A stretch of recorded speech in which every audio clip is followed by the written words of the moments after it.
Peace and love is the key. Ma'at represents the essence of truth, justice, harmony, balance, order, and management, reciprocity, and righteousness. Please smash that like button. Peace and love is the key. Hotep Ma'at family. Peace and love is the key. I'm Reya'Sekhmet. Thank you for tuning into the J&J-Life MA'AT podcast. We have another special treat for y'all today. First, I want to thank the ancestors and elders for all they have done and are doing. It's February 8th, 2025. We have Barbara sitting in on the discussion, coming from you from Maatkara studio here in Des Moines, Iowa. I am beyond excited today as we're going to talk with someone that I've been wanting to have an intelligent conversation with for a while now. I say this with great respect. As my Baba and Nana told me, we will speak this meeting into existence. And here we are, family. That's right. This very important person we have today has been in several documentaries like the Hidden Colors series, Out of Darkness, and much, much, much more. Without further ado, I'm happy to welcome the highly respected. He is on my Mount Rushmore. He is an educator, historian man, author, and family man. We have Kaba Kamene. Thank you, Baba, for joining us on this glorious day. Oh, my sister Reya'Sekhmet, thank you so much for that great introduction. And I am just so honored and proud to think that I would be on your Mount Rushmore. Thank you for the privilege. Ashe. Ashe. Baba Kaba, before I go on, with you being the elder in the room and as we do in our culture, may I have permission to speak? Please, speak. Thank you, Baba. Baba Rasar. Okay. We have Baba Kaba in the building. Well, I'm speaking metaphorically, but you get what I'm trying to put down. Yeah. Nonetheless, how's it going for you today, Baba Rasar? You know what? Uncle MA'AT family, and thank you, Reya'Sekhmet, for having me again on the J&J-Life MA'AT podcast. It's always a pleasure, as I'm always happy to sit next to you every day that we do this. And all is definitely well. And family, I'm so excited. I'm excited for Reya'Sekhmet. You know, we got Baba Kaba on the call, and we are all about to get taken to school. So, family, before we get started and too far into this, I want to make sure that we always pay homage and give reverence to the ancestors and the elders for all they have done and are doing. Ashe. Ashe. Family, I do want to say, while the J&J-Life MA'AT squad don't claim to be experts on all aspects of the creation story, we approach this as students of information, open to correction if needed. Our intention is to represent the knowledge well. Ashe. So, Baba Kaba, I want you to know that the J&J-Life MA'AT podcast was created to give the family a place and platform to embrace our spiritual awakening and consciousness. For those that bring forth knowledge that mainstream platforms wouldn't have done. J&J-Life MA'AT is dedicated to showcase the beauty of our people. What? Did I mess up? I don't know. You in your head. Okay, whatever. J&J-Life MA'AT is dedicated to showcase the beauty of our culture, educating our people and those that want to learn this important work. Yeah. And Baba, we see this as a high privilege and an honor having you on the show. So if you have any questions for us, please don't hesitate to ask. Ashe. And Reya'Sekhmet, you know, you're doing an amazing job. This is all about you. So take your time, feel yourself, get that energy that you have. You know, I've seen you work through a lot of tough moments. And I know Baba Kaba is somebody that you really been wanting to sit down and have a conversation with. So your mess ups are not mess ups. We understand how this goes. So you just do you. You know, you're gonna be all right. All right. And you know, I'll tell you also, I've gone through this. I've been doing this for many, many years. And I've come to realize that what attracts the audience is that it's real, that it's not staged. Exactly. So there is no such thing as a mess up, because we all mess up. Yeah. It's just part of life. So that, whenever you get to words or whenever you get into anything, the reality of it is that we all go through this, and the audience understands. Like, for instance, when I watch a movie, what I always enjoy are the takeouts of the movie. And the takeouts normally are the places where people make mistakes. People enjoy watching different things because it makes it real. When everything is so positioned that it's perfect. Okay, it's a good show. It's great. That's good. But the reality of it is that the moment someone senses that you're human, that you make mistakes.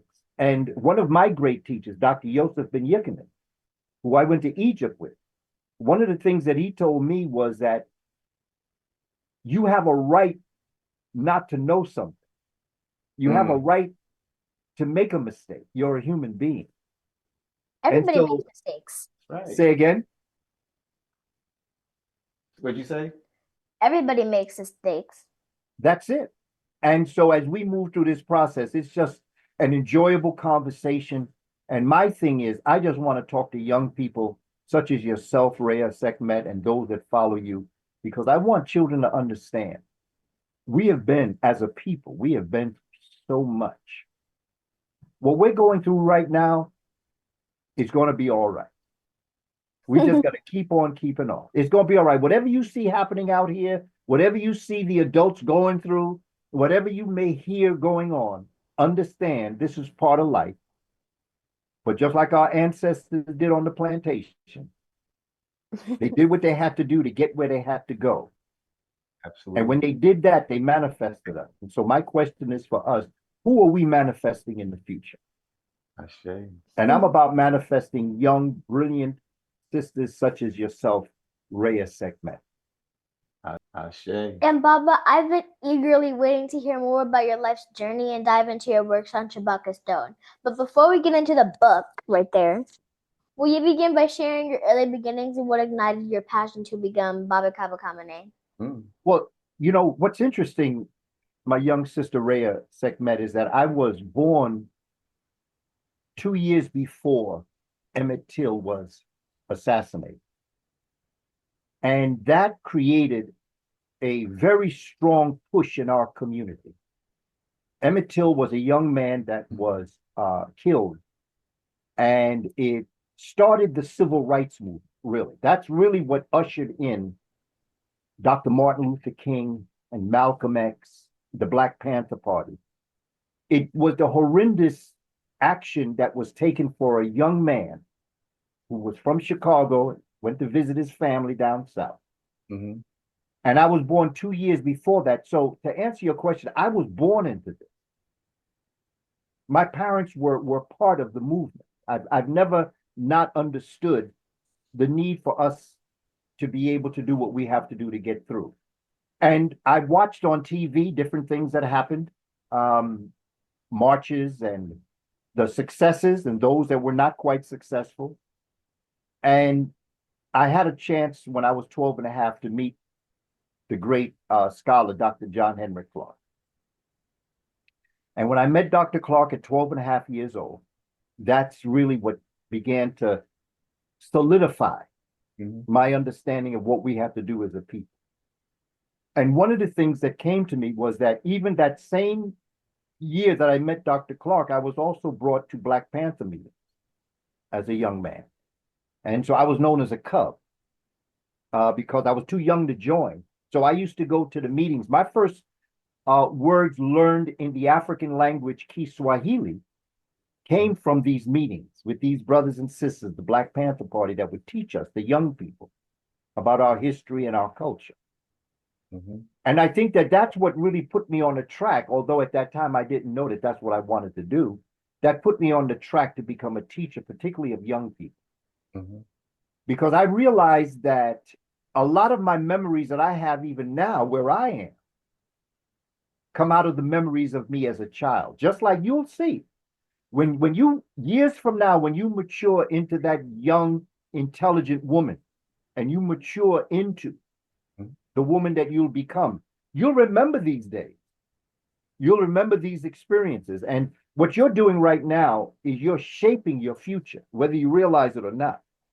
Right. Everything that you're experiencing, sitting next to Baba Ra Asar, these are memories that you'll carry with you all of your life. and they'll shape every step of your life. Your next step that you do after this, the next step after that, everything is going to be shaped.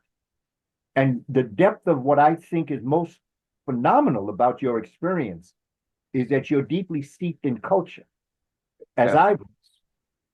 And so I know that as you grow and you mature, you're going to carry this legacy with you everywhere you go, because this world is going to be yours. So understand that everything you're doing is in preparation for that. And so as I was maturing and as I was going in, I started, I was really into communication. I wanted to be a, you talk about hip hop and rap. Rap is my generation. I was mixing music back in the day. And I thought that my contribution was going to be through rap, DJing and things like that. And I went to Gary, Indiana, and I became a weekend disc jockey. And I also became the production manager for this Black-owned radio station in Gary, Indiana, which is right near Chicago. Mm-hmm. And I decided that I was going to work in radio. So I was working in radio, and somebody came to me and said, look, we have a high school over here, Roosevelt High School, all Black high school. Roosevelt High School, their radio and television teacher went on sabbatical, which means that you go on leave for a year. It's almost like a vacation for a year. And they had nobody to teach radio and television. So they asked me, would I be interested in teaching that class in radio and television? And my production managing job was in the evening, and I was a weekend disc jockey. So during the week, from 8 to 3, 8 to 4, I was free. So I said, well, yeah, I think I will take that job. I'll get to meet the young people, because they, I was in my early 20s at this time.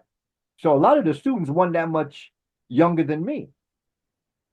And so I took the job, and I had such an interesting relationship with the students. The first day of school, August 1977. It's lunchtime. I go down to the cafeteria. I get online. One of the teachers beckons me to come forward. She said, you don't have to wait online with the students. You can just come to the front.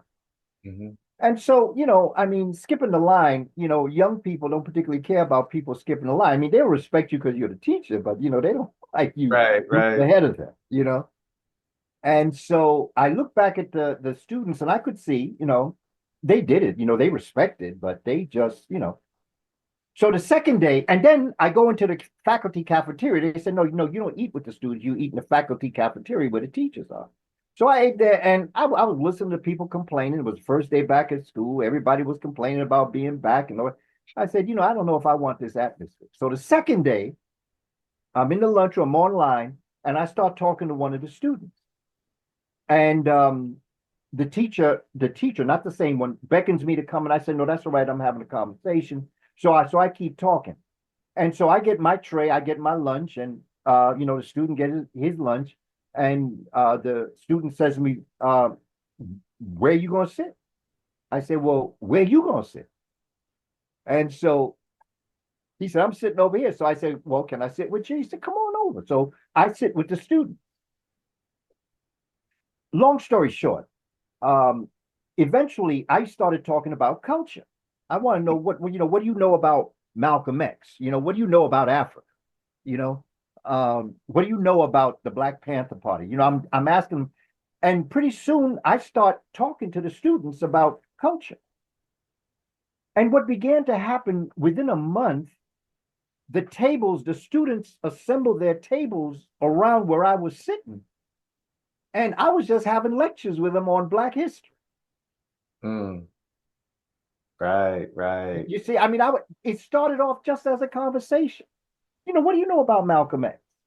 Because remember, at this time, Michael Jackson and the Jackson 5 had not been out of Gary, Indiana, because they were from Gary. That's right. I had students in my class that knew the Jackson family. And so, I understood the history of Gary, Indiana. Gary Gary Hatton was the first mayor, the first black mayor in Gary, Indiana. So there was a lot of cultural history going on. And so my conversations with them started happening. And right around Misgiving, some people call it Thanksgiving, I call it Misgiving. We had a little situation where a student came to me and he gave me a letter of excuse for the next day. He had to go to court and he was involved in some problems. But he was my best student. And I said to him, well, brother, you're my best student. You know, you come to class every day. You've never been absent. You do all your homework. You have really good questions. I said, how could this happen? He said, well, you know, things happen. So I said to him, I said, well, you know, like, you're always on time. So he said, but you know, I'll tell you, your class is the only class I come to. I come in second period and I end before third. I'm going out of here after second period. And I wanted to know why. Why is it that my class is a class that you come to? And he said, because I honestly believe that you respect me. I believe that when I come in here, I feel good about myself. And he said, I just don't feel that in other places. And Reya'Sekhmet, at that moment, that young brother, high school, he changed my life. I went back to my job, radio production, and I told the program director, I said, look, I think I want to leave this. And he thought I was crazy because I was making 5 times the amount of money in radio that I was as a teacher. And he said, look, man, you're going to have to write a letter of resignation. You have to write a letter telling people you no longer want to work because nobody's going to believe that you actually left this to become a teacher. But what happened was the teacher was told, you better come back because the teacher that took your place is very popular. And they said, we can guarantee you a job, but we can't teach you radio and television because he's got the students, and they will not want him to leave. So I have to leave and come back. And so I started teaching in New York. But the point that I'm telling you is the most important thing that I'm telling you is that I came to realize when I was teaching, just like we started talking about making mistakes and messing up and things like that, I had never taught. My background in college was politics. I wasn't trying to get into education. I never had an education course in my life. But Reya'Sekhmet, I love my people, and I love our people, and I love the children. And that's what made me popular. I wasn't popular because I was, you know, throwing out all these intelligent comments. I was just in that classroom teaching radio and television, but I was coming from the heart, and the students could pick it up. And that is what put me on the road to becoming the teacher. Because when I returned to New York, I started teaching in 1979. I retired in 2009 after 31 years as an educator. I taught college. I've taught every grade. I used to teach kindergarten. I started as a kindergarten teacher. I used to sit with my legs folded in a suit. I used to sit cross-legged reading to the children in my classroom because I realized if I stood up, I'd be looking down at them. When I sat down on the floor with them, we were close to eye contact. So I used to sit with them, read books to them, and talk to them, and have classes with them. And so I've taught every grade. I've taught every subject. I've taught college for 14 years. And so I've seen our children in the classroom setting from 4 and 5 years old until they're in their 20s. And so I've watched how the system has developed, and I know that the system is not teaching our children the way in which they should be taught. Not only aren't they teaching children of African descent right, they're not teaching their own children right. Exactly. And if you're not going to teach your own children right, how could I expect you to teach my children right? Ashe. Ashe. Ashe. And I'm still teaching. I go into classrooms now and teach. I go in and do consulting work with teachers. So I'm still in education, still doing what I'm doing. Oh. Congratulations on them 31 years, Baba. Oh my goodness. Let me tell you something. They said, you know, the children, I tell you, and I taught in South Central Bronx. Okay. And I stayed in the same community. And I'm gonna tell you something. I don't come to the community to tell you about teaching our children from theory and reading books. I was in the classroom with the children every day. Our children are genius. Absolutely. I got one sitting right next to me. We all are geniuses. Genius. And that's the first thing I told my students, even in college. I used to tell them the first thing that come out my mouth after I introduce myself is everyone in this room is a genius. And my job is to assist you, to facilitate you finding that genius. Ashe. Ashe. There's a lot of you in this classroom. College isn't for everybody. And that's another challenge that we have. Yeah, absolutely. And so we have to find our genius, wherever it may be. Look, I thought my genius was going to be in entertainment. I was mixing music. I was doing things in the streets. I was doing a number of different things. I thought I was going to be a disc jockey, a DJ. All of a sudden, I have this one experience with this young brother. This young brother changed my life. Because when I realized how he felt about what we were doing in that classroom, I said, I can do more in a classroom than I could do behind a microphone. And so I left the entertainment world in order to come back into the classroom to educate our children. And I'm doing this through the love of it. I'm not doing this because of the money. Dr. Clark, my teacher, used to always say, Booker T, that was my name before I was Kaba Kamene. He said, Booker T, if you're in this for the hand clap or the money, get out now. Because it's not about the money. It's about the love of your people.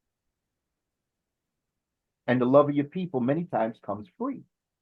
Yeah. It's a thankless position sometimes. But when you have people such as Sister Reya'Sekhmet coming to us, that's my millions of dollars. Much respect. Much respect. That is my reward. If you ask me, my greatest reward was when I looked on Instagram and I saw this young sister talking about, as Baba Kaba said. But you ain't heard nothing yet, Baba. Ashe. Ashe. Try to view these points of perspective from a position of scholarship and not emotion. As Baba Kaba Kamene has said, emotion will knock you off the deepest truths that you are really seeking. And Baba, your story is a tribute to the beauty and power of our community. Much respect. Much respect. Ashe. Ashe. No doubt. Okay, Baba, it's time for a segment zone. This is where I ask you a fun question. Baba, when I'm getting creative or just want to vibe out, I have my go-to music. Sometimes it's Chris Brown to get me in the zone, and other times it's Kids Bop for those fun times with my cousins. Baba, I'm really curious. When you're in your zone, writing your books or just relaxing, what kind of music do you like to vibe out to? Oh, wow. Well, I have a wide spectrum of music on my iPod. I can go like from Beethoven, who was a black man. I can go from Beethoven, and then I can go to Sade. I can go from Sade to Regina, to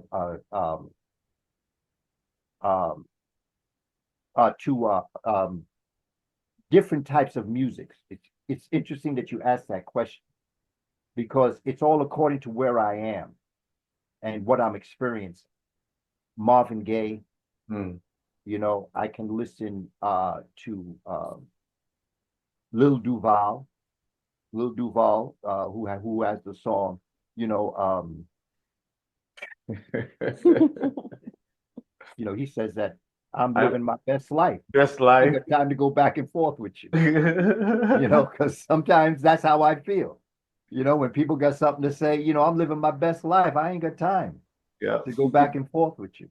Lil And Duval. so a lot of times it's the words that motivate me to be able, and then when I want to just get into a deeper thought, that's when the classical music comes. Because again, we don't realize what classical music, where it came from and how we invented it and how we brought it to the world. And now we think that classical music is other people's music. Right. So that, music plays a very important role in my life. I grew up with, like I said, in terms of radio, I was listening to, I grew up on the Motown sound. I knew Michael Jackson when he was part of the Jackson 5. There was a club here that I used to go to that used to have all of the different Curtis Mayfield. Yeah. When you think about Curtis Mayfield, the Spinners, when I think about that type of music, there were so many great musicians with words, because again, during the civil rights movement, a lot of the music was like protest music. Yeah, absolutely. The greatest concert I ever went to in my life was in 1978 when Bob Marley opened up for the Isley Brothers. And again, I know that for the younger generation, it might not connect as to what these individuals were doing. But these individuals were part of our movement forward. Music played a very important part in our movement forward. So there was a lot of music that came out of our generation that is why it's sampled in hip hop. So that but there's a lot of music even in today's group of musicians. There's a lot of music that I enjoy, and it's my son Heru Ne'Set that really taught me about rap music. And you see, the thing about rap music, and he used to say, "Yo, Dad, you're always getting caught up in the words, because I'm hearing these words. Like in my time, words meant something. Right. But the way rap is today, it's the beats that you got to go after. And when you go after the beats, what I did is when I used to listen, because I used to drive my son to school, and I said, "Yo, Heru, I can't handle rap music in the morning. Okay. But you listen to my music on the way to school, and I'll listen to your music coming from school." So that was the deal that we made. And he used to talk to me about what rap music was. This is in the early days of Lil Wayne and Lil Kim. These were in the early days. This is going back in the time, in the early 2000s. And like 2008, 2009. And he say, "Yo, Dad, you got to listen to the beats. The words are being used as beats. They're not necessarily, the words may be something to you because of what they represent. But to us, we're listening to the beats." And so I began to listen to the beats. And when I began to listen to the beats, I could connect the beats in rap music to the way Beethoven wrote music on the piano. Facts. I could take the music of Beethoven and I could go back to the first original language spoken in the world by the Twa people of Central Africa that is called the Click language. I'm doing research on the connection between the beats in rap and the Click language. And if you want to hear Click language, listen to a song by Miriam Makeba that's titled Ptah Ptah, P-A-T-A, and she'll start to click in her language. And when you hear the clicks, you can connect that to the beats in rap music. Yes. Ptah Ptah. Ptah Ptah by Miriam Makeba. She's from South Africa. Taking mental notes as you speaking, Baba. Sometimes we can get caught up in the presence of greatness. So, pardon us, because you, like I said from the beginning, you taking us to school, and that's what this is all about. We're here to learn. And I do want to say, Baba, that your journey is one that I deeply admire. I do want to make mention that from you connecting us with Tony Guns here in Des Moines, Yes. Who, by the way, is a very talented brother I've come to know. And he does music, art, nonprofit. This brother is actually doing the work. So, we've been collaborating with him on various ideas as we work towards bringing you to Des Moines for a lecture presentation in the near future. All right. Well, we're gonna have a good time. Yeah. I'm looking forward to that. I remember when he shared that book with me, Outside In. Yes. And just to get a sense of the greatness of peoples of African American descent in Iowa, because when you think of Iowa, for the most part, what people try to get you to believe, basically, you think of potatoes. Right. I thought the same thing before we moved here. Yeah, My family was like, "Where are we at right now?" Yeah, exactly. And the greatness of the people of Iowa and what was accomplished, and that book that he shared with me. And then you shared the PDF, I think, with me, Yes. asking me if that was the book I was talking about. Yes. And it's just what we have achieved in our life, and in terms of with Reya'Sekhmet, if we could compile all that knowledge and wisdom and put it in her mind and all of her counterparts, wow, this would be so powerful. And this is the work that we're doing. This is what we're dedicated towards doing. Absolutely. And Baba, speaking of admiration, you've mentioned names such as the esteemed Malcolm X, Malik El-Shabazz, or El Haj Malik El-Shabazz. Oh, yeah. Dr. Yusuf Ben Yakinen, affectionately known as Dr. Ben, and Dr. John Henry Clark. Will you bless the family by sharing first your encounter with the Honorable El Haj Malik El-Shabazz? And additionally, it would be an honor to hear a story about Dr. Clark and or Dr. Ben, from one of your memorable collections of thought. Yeah. In terms, my one encounter with El Haj Malik El-Shabazz, Malcolm X, I was 7 years old. And I talk about this in my documentary. In fact, I open up the documentary with this experience, and I actually take you to the point where I was with him in Harlem. And the point, and see, again, this goes back to children and understanding children. My mother used to get her hair done in a hair salon in Harlem every other Saturday, and I was 7, so I would have to go with her. There was an elder African American man that had a luncheonette, place to eat, 2 or 3 doors down from the beauty salon, and I used to get my, I used to eat there. And this one day in the spring, I went and ate. And then when I came out, I saw a crowd a few doors down from where I was eating in the luncheonette. So I went and asked my mother if I could go. She gave me all the advice that, be careful, watch out, blah, blah. I said, yeah, I'll go. Okay, Ma. And so I went down and I worked my way through the crowd because I was the smallest person. So I worked my way through the crowd and I stood and I was looking up at this tall man.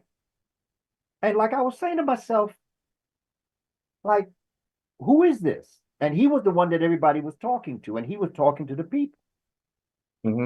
And so as I was looking up at him, I noticed something that really caught my attention. I was trying to figure out where his forehead ended and his hair began.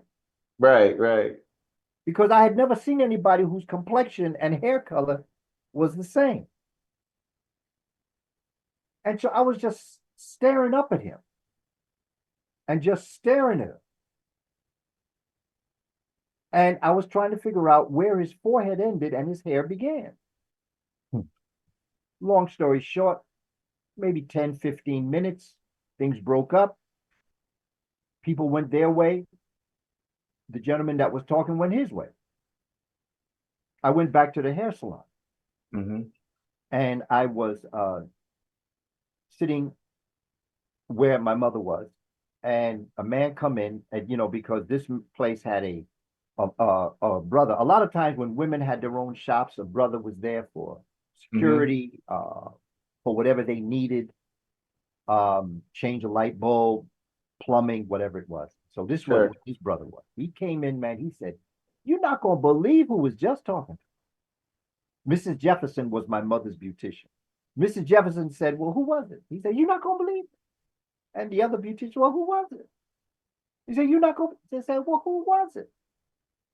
He said, "It was Malcolm X." Malcolm X. And they said, "Malcolm X, oh, get out of here. Malcolm X wasn't talking to you." He said, "Yeah, he was." That's that young brother right there pointing at me. He said, "This brother was looking up in Malcolm's face. I bet you he'll tell you everything Malcolm said." I tell that story to talk about children. I didn't hear a word Malcolm said. I wasn't even focused. I didn't even know who it was. I was so busy. The reason why I was staring up at him like that, I wasn't listening to him. I was trying to figure out where his forehead ended and his hair began. And so I always tell that joke because when children are looking at you, you never know what they're thinking. You might think they all raptured up in what you're saying, and they're trying to figure out, well, why did he have earrings? You know, or you know, why is his hair the way it is? Or, you know, look at the way he looks, or what is he talking about? They're not paying attention to you. This is why it's the questioning technique with children. Say, well, what are you thinking? What are you thinking about right now? Because they're all up in your face, but they're not thinking what you think they think. Right, right. And that's what I always engage with my own children and with the children that I've taught. I always dealt with the questioning technique because education means to educe. That's where the word comes from, to educe or to draw out knowledge, not to put in. And as teachers, we spend so much of our time lecturing children, lecturing students, as opposed to asking pertinent questions to draw out of them the knowledge that they already have. Because Reya'Sekhmet, everything that you learn, you always knew. The only thing that allows you to know something is the fact that however you learned it, you were able to connect it with what you already knew. In other words, when I taught my kindergarten children, I never taught them like I was putting something in their head. I was always drawing information out to let them know that they already knew it. That's why I call teachers facilitators. They educe, they draw out of students knowledge and wisdom that they already have, not something that they put in. I could not teach you something that you didn't already know, no matter what it may be. That's why I say all of us are geniuses. It's all according to how aware you are of how much of a genius you really are. And this is why they will ban your books. They will burn your books. They will forbid you to study your history. They will disband all sorts of cultural groups because they're afraid that when you find out who you are, you're going to find out one important thing. You don't need them. Absolutely. And when you find out you don't need them, then you find out how much you really need yourself. Because the first step, Reya'Sekhmet, is to love yourself. That was the first homework assignment that Dr. John Henry Clark gave me when I was 12 and a half. He said, I want you to go home, I want you to look in the mirror, and I want you to tell the person that you're looking at, I love you. And mean it. Because if you can't do that, there's nothing anyone outside of yourself can do for you. Ashe. Ashe. And that's not being conceited. That's being convinced. No arguments this way. Ashe. And Baba Kaba, I've been so fortunate to have my Baba Rasa, Nenesetia Maatkara, introduce me to the incredible teachings of Dr. Ben, Dr. Clark, and Malcolm X. Their wisdom and insights have also helped me put the information into perspective. But for the record, your teaching has made my learning and my history much, much, much more easier. so glad to So, hear that. so Baba, I want to pivot slightly. Your book Shabaka Stone for Children, an African Star Story seems to be a beacon, at least for me, for learning our history. Will you please share with the family the background of the story of Ne'Set Shabaka and what inspired you to write about the creation story, known as the Memphite Theology for today's children like me? Okay. Well, and that's exactly what I did because I guess my we're just mother. the meat of things, Say again. Reya'Sekhmet just trying to get right into the meat of things, Listen, well, that's how we do it. Yeah, That's exactly how we do it. Let's put all that other stuff aside and let's just get right to it. Let's get it on. What was interesting is in 1976, my mother worked for an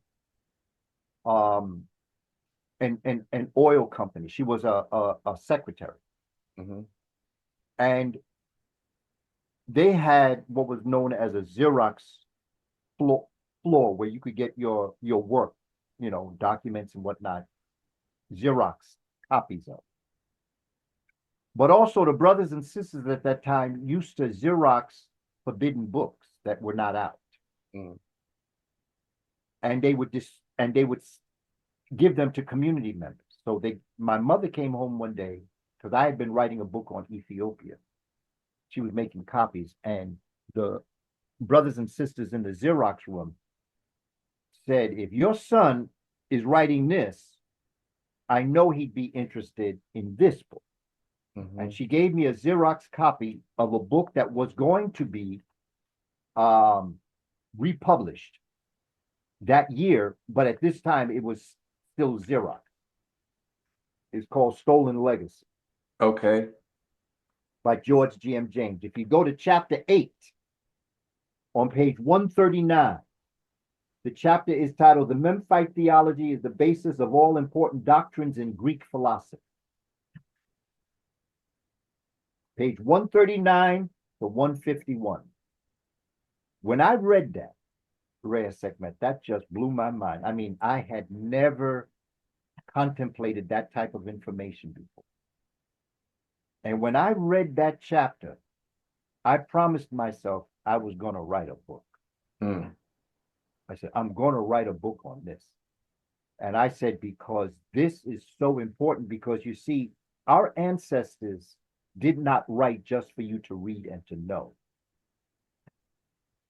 This is why we call it script.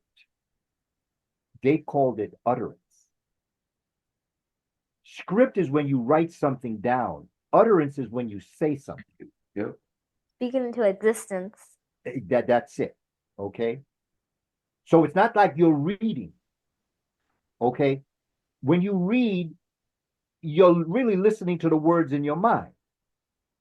Like when you read a book, you hear the words in your mind. Okay. But what they wanted the learner to do was to speak the words out. Because when you spoke the words out, as opposed to keeping them in your head, when you spoke them out, it then permeated everything around you. So they called it utterance. They didn't call it script. And so when our ancestors, particularly Ne'Set Biti, Pharaoh Shabaka, came upon this worm-eaten document, because we don't know about the Memphite theology. We don't see. The only way we know about the Memphite theology is because Pharaoh Shabaka wrote about it on this stone. That's how we know that he talks about it by saying, I'm rewriting the works of our ancestors, because it is a worm-eaten document. Okay, now, we don't know if it was written on papyrus, paper, or if it was carved in leather. When you open up the book, what's interesting is my art is I carve on leather. And so what I decided to do in an interesting way in opening up the book for children was I said, well, if the Memphite theology originally was carved on leather, and then Shabaka took the story that was on leather and put it on stone, I'm going to take the stone and put it back on leather. Mm. So just as Pharaoh Shabaka, Ne'Set Biti Shabaka, said that he was honoring his ancestors by rewriting it in stone, Mm-hmm. I said, I'm going to honor Pharaoh Shabaka by rewriting it and carving it on leather. Yeah. And the Shabaka stone is a story about how the cosmic universe came into existence. But more importantly than that, it also describes for us as people how we can evolve the same way the cosmic universe evolved. And the way it happens is that from when we're born a single cell, mommy and daddy, and then it begins to multiply. And then from the cells multiplying, mommy gets a zygote, and then the zygote becomes a blastula. And in science, you see, because what I wanted to do was I wanted to approach this through science. Mm-hmm. I didn't want to get into the emotion of this story. And so what Shabaka Stone, when I finished Shabaka Stone, the reception that I got from Shabaka Stone, that you have there on yours, and here's mine. The reception I got from Shabaka Stone was so phenomenal. I said, no, I got to do something for children. Because if I could get this story into our children's minds to help them understand from a perspective that children, and this book, a lot of adults tell me that they wish they had read this book first. I take the words right out of my mouth. Because this prepared the person that was reading this to understand the scientific principles of what it is that we're experiencing. And that's what becomes so important to me, is that Shabaka Stone is the rewritten version of an older document, but at the same time, it talks about the principles of life. Mm. And it talks about it as you go through Shabaka Stone, you'll see that the very principles of life are based in science. You know, each and every one of us is born with 8 characteristics, basically. We're born with the hidden aspect of everything in our life. And we have the revealed, things that we can see. We have things that we can't see. We have things that we can see. Mm-hmm.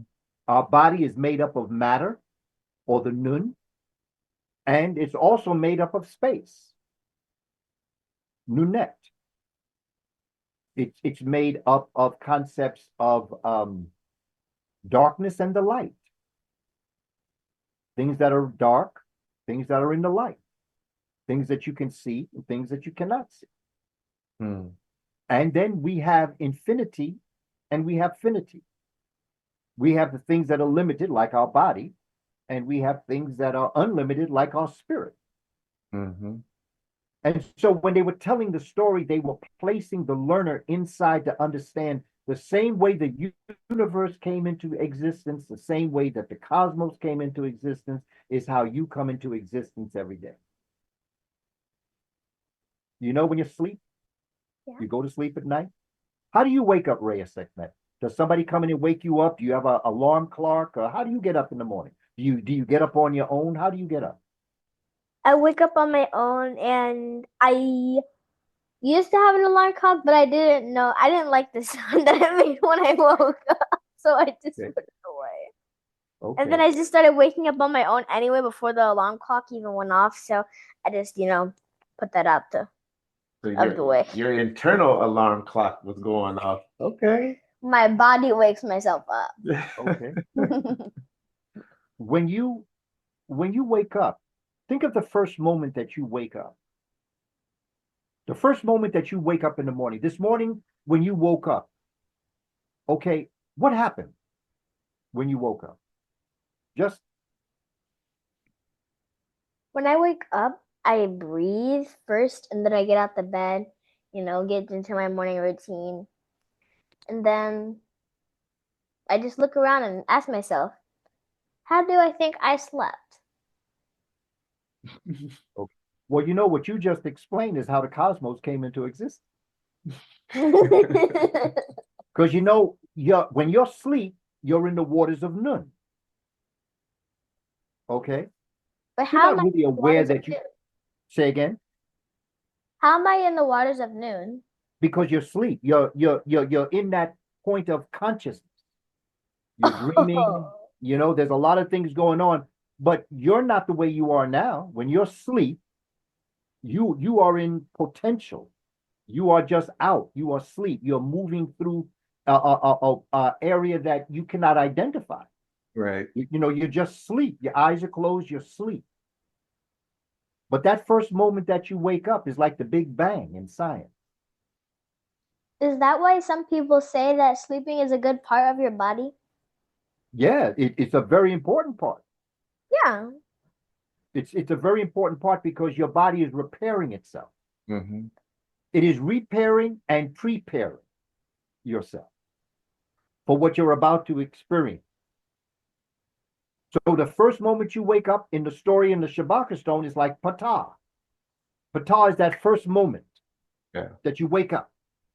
So it's like when your eyes open, but when I wake up, my eyes want to stay closed for a bit. Yes. Even But when you're I'm still awake, aren't you? Yeah. I'm still awake. Your eyes are closed, but you're still awake. So that first moment has jolted you into awareness. That's Ptah. Then when you say that you think about what you're going to do that day and who you are and all the rest of that, that's like Atum. Atum is that creative intelligence that now okay, I'm Rhea. And I just woke up. It's 7 o'clock, 8 o'clock in the morning. I usually wake up around 7. Say again? I usually wake up around 7. Okay, early. 7. That's a good number. 7. Okay. And then when you wake up, you start thinking about what you're going to do for that day. And that's like all the things that are coming out of Atum, which is creative intelligence. I have an interview today. I have to go to, I have a math class today. I'm going to go to a dance class later on. I've got this that I'm going to do. That is Shabaka stuff. When I wake up, I'm like, should I go to the park? Should I go to a restaurant? Okay. Should I play? Okay. That's it. That is all like the 8 essences. Because the things that you say that you're going to do or want to do, are they hidden? Are they revealed?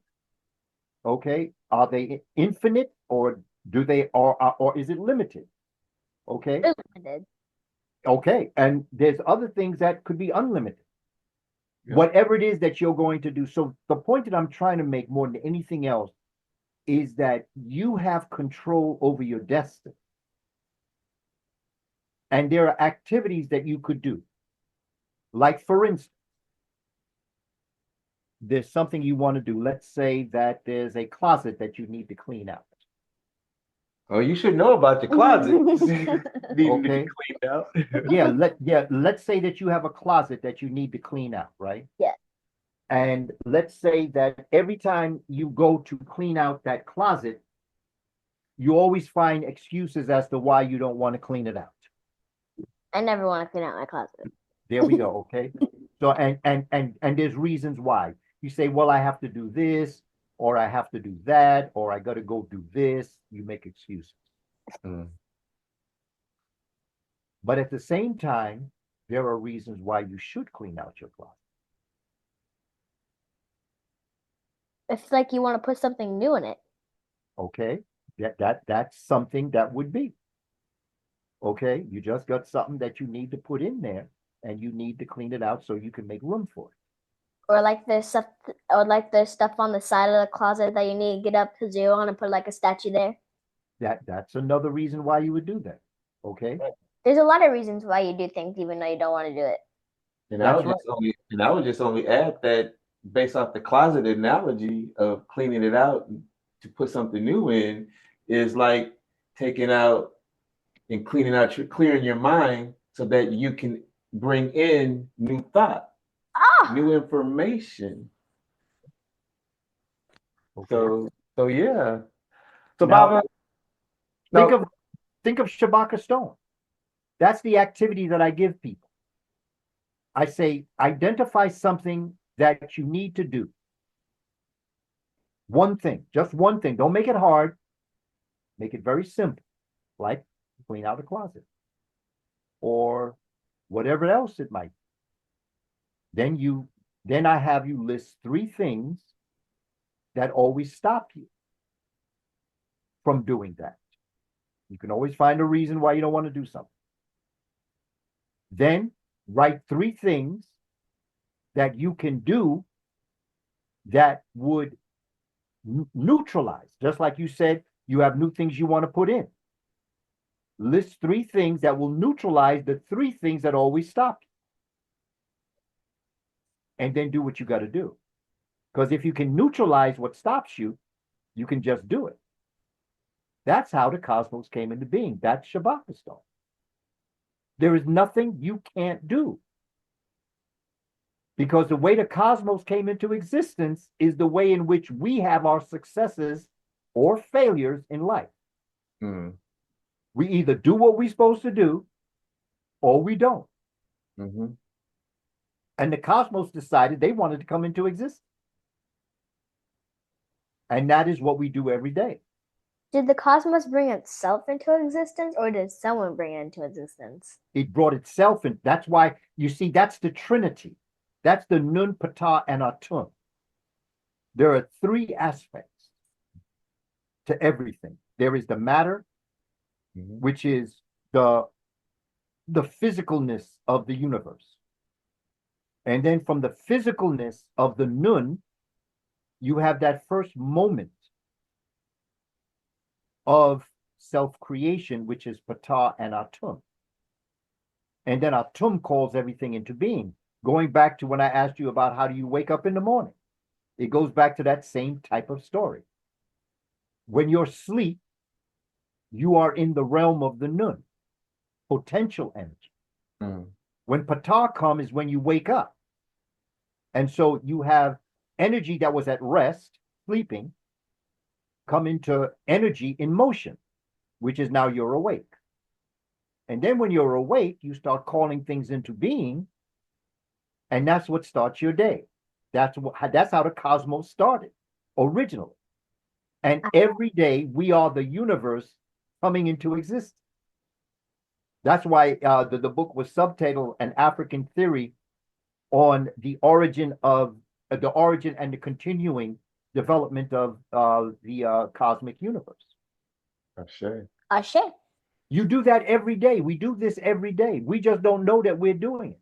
We are microcosmos, following the way that the macrocosmos came into existence. Oh. And those with success know this. Mm-hmm. And nothing can stop you. Right. Nothing can. That's why I say it's going to be all right. You know, we always worried about people outside of ourselves stopping us from doing what we need to do. Nobody outside of yourself can stop you from doing what you want to do. You stop doing what you want to do when you stop. Facts. The ancestors are evidence of that, Reya'Sekhmet. When you study what our ancestors have gone through over the past 400 plus years to bring us into existence, that we could be here on a Saturday having this conversation. If you had told our ancestors in 1752 that one day we'd be doing this, they'd be shocked. But they made it happen. They made this happen. Absolutely. Peace to They the stuck ancestors. to it. They said, I'm not going to let nobody turn me around. Nobody's going to stop. I will be free. Mm. And when they said that, they freed themselves and they brought us into existence. They broke the chains off their wrist. That's right. That is it. Ashe. But before they broke the chains off their wrists, they had to break the chains off their mind. Mm. Facts. When they realize I am a human being, it don't make a difference what they say in the law that I'm not a human being. It doesn't make a difference what they say. I know I'm human. And not only am I human, but in many ways, I can do better than them. Mm-hmm. And they did. And that's why we're here today. So my question to your generation is, where do you see us in 100 years? I have a 100-year plan. I'm planning for the year 2125. Mm. And nobody's going to stop. Nope. And Baba Kaba, I absolutely loved reading the book Shabaka Stone for Children. One part that really stood out to me was the way that you described frogs representing metamorphosis. Yeah. It was such a beautiful and powerful symbol of transformation and growth. Mhm. And I actually read the book with my cousins Juju Asar and Brandon Jehuti. I mean, I had to go over it a couple times. But in the end, they got it and found it really fun and meaningful. Bob, will you explain to the family that may not know more about why frogs were chosen as a symbol of metamorphosis and how this idea will change the wait, hold on. Let me breathe. Set it up. And how this idea will inspire young readers to embrace change and personal growth? Bob, You know, please. No. No, I just wanted to continue her thought. I lost my train of thought. Sorry. Well, no, it's cool. But to answer your question, when our ancestors looked at nature, this is why they called them neteru. They were natures. They were essences of the Creator. We believed, according to the script and according to the utterances, that the Creator was very unique in her experience. Mm-hmm. The Creator was not just a man, it was a woman too. And the Creator manifested him and herself in many different ways in the world.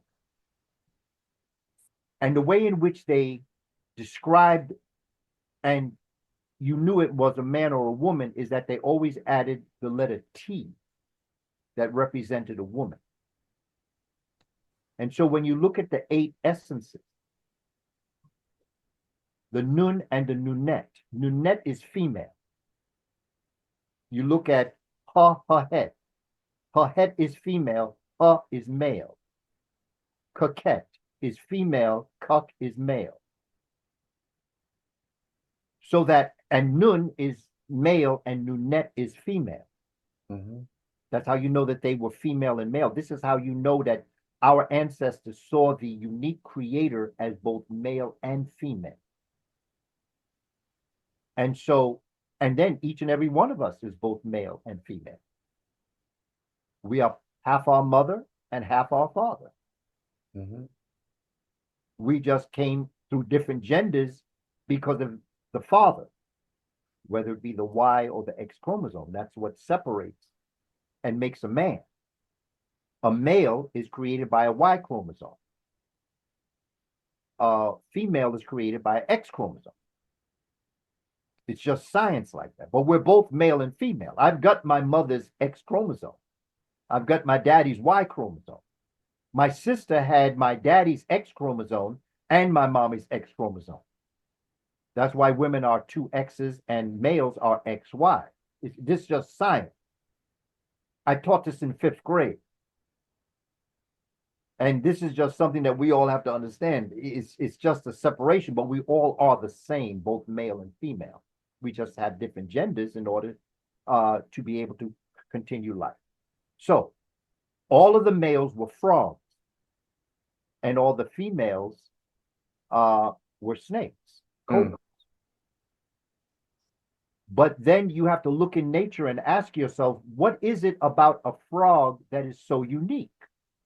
Why would a frog be important that would represent a male? What does a frog have? Well, a frog goes through about basically 14, maybe 16-week metamorphosis, which means meta is a spiritual, morphosis means physical change. It goes through a change. It starts as a tadpole. Well, it starts as a seed first, then it becomes a tadpole. Then from a tadpole, it begins to grow feet and legs, or whatever you want to call them. Still has a tail, and then the last 2 weeks of the frog's existence, the tail goes away. That's how humans came into existence, the same way. Mm-hmm. That is why in biology class, what is the first thing that they always have you do? You dissect a frog. Well, why a frog? Of all the animals to choose, why do you dissect a frog? Is because the central nervous system of a frog is very much like the central nervous system of a human being. And the central nervous system is the center part of your life. You can find out a lot about yourself through your central nervous system, your brain, spinal cord, spinal column, things like that. So the frogs represented metamorphosis, the same change that we as humans went through as we were moving through our mother's 10-month gestation, or when mommy is pregnant. The same 10 months that brings forward a human is very much like the way in which a frog goes through its life cycle. So that's the man.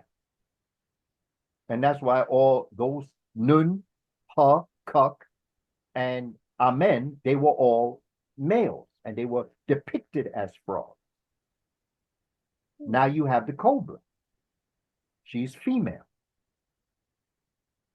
Why would a snake in nature, looking at nature? See, we're looking at nature. Now, our ancestors looked at nature. They didn't go through the way in which Western civilization teaches. Everything comes through nature. So what is it about a snake that's so unique? Mm-hmm. Well, a snake molts, which means it sheds its skin. And when a snake gets to a point where it's going to shed its skin, the eyes get very cloudy. It goes almost into a transformative, a transcendental, a meditative, a meditation state where it's just there. It goes over to an area that is rocky or rough, and it just sits. And it goes through a change. Mm-hmm. The old skin gets crusty, and inside a new skin is born. When the snake has finished molting, it then slithers across a rock or a rough place that opens up the old skin. And the snake keeps moving forward with new skin, with new eyes, new sight, so that the story that our ancestors were saying as it relates to a snake is that a snake is like resurrection. And that when your skin gets old and you're dying, what happens is that you go into a state of meditation. And then a new skin is born, a new life is born. And the old life dies out, so that when you move forward with the new skin and you leave the old skin behind. Like in resurrection, you move forward in a new life and you leave the old life behind. It's Right. deep. Our ancestors were genius. Facts. I mean, it's a story that, and again, there were different levels that I told this story to my children because of the nature of understanding that children don't come to the table very young with all of the experiences that they may need. Mm-hmm. So you tell the story visually, and that's what I tried to do in the story here for children, is tell the story visually instead of the book that gets deep inside DNA, and it gets deep inside the concept of how we are so much like nature as human beings. Facts. Facts. Ashe. And Baba, I asked that question because my cousins and I sometimes find some confusion around Ra or Re and Ptah. Will you clarify for, hold on. Will you clarify for the family whether Ra and Ptah are the same or different Neters in the Kemetic story? All of the Neteru are one. Mm-hmm. They're just different stories of the one. And that's what becomes very important. There is only one universe. That's why it's called universe. One word, verse means word. One. Universe is one word. Everything goes back to the Nun. When everything is said and done, we all return back to the Nun. That is where we all come from. And so that when you're looking at Ra or Atum Ra, you're basically looking at the fire of the Creator. When you're looking at Ptah, you're looking at the energy of the Creator. When you're looking at Nun, you're looking at the matter of the Creator. When you're looking at Ha, you're looking at the infiniteness of the universe or the Creator. So that everything, all of the things that exist are all aspects of the same thing. It's just like in us. When you think about our DNA, deoxyribonucleic acid, you've got every cell is identical in your body. And every cell is what makes your brain what it is, makes your fingers what it is, makes your lungs what it is, makes your liver what it is, makes your toes what it is, makes your head what it is. Every cell in your body is identical, but they function differently in different areas of your body. It's all the same. It's only one story. But they all are different representations of that one story. Facts. Ra, Asar, Aset. I mean, you go through the whole story. So, Baba, you've dedicated a significant portion of your life to education and reflecting on my own journey. I've never imagined I would be here with my granddaughter, my family for that matter, teaching about history. I emphasize teaching because I never saw myself as a teacher, although others have said that they have learned from me. So my question is, in light of your extensive experience, were there any tough challenges you had to face in your quest to elevate African history, and how did you overcome those situations? Going back to the story I told you about finding that one thing that you had to do and the three things that stop you from doing it. The one thing that I found is the only thing that stops you from doing what you need to do is you. Nobody outside of you. To answer your question on a more personal level, let me explain it to you in terms of me. I've had many times in my career where people try to stop. I see people as obstacles. They're not problems. They're obstacles. Problems are something you have to solve. Obstacles are things you have to get over. X. You know, we had a song back in the day, How I Got Over. And that song, if you listen to it and you apply it to your life, you come to understand how our ancestors were able to do what they did. When you think about what they did, that was as close to a human miracle as you could think. X. Ashe. And say again. Ashe. Ashe is right. That is exactly right. Facts. That is it.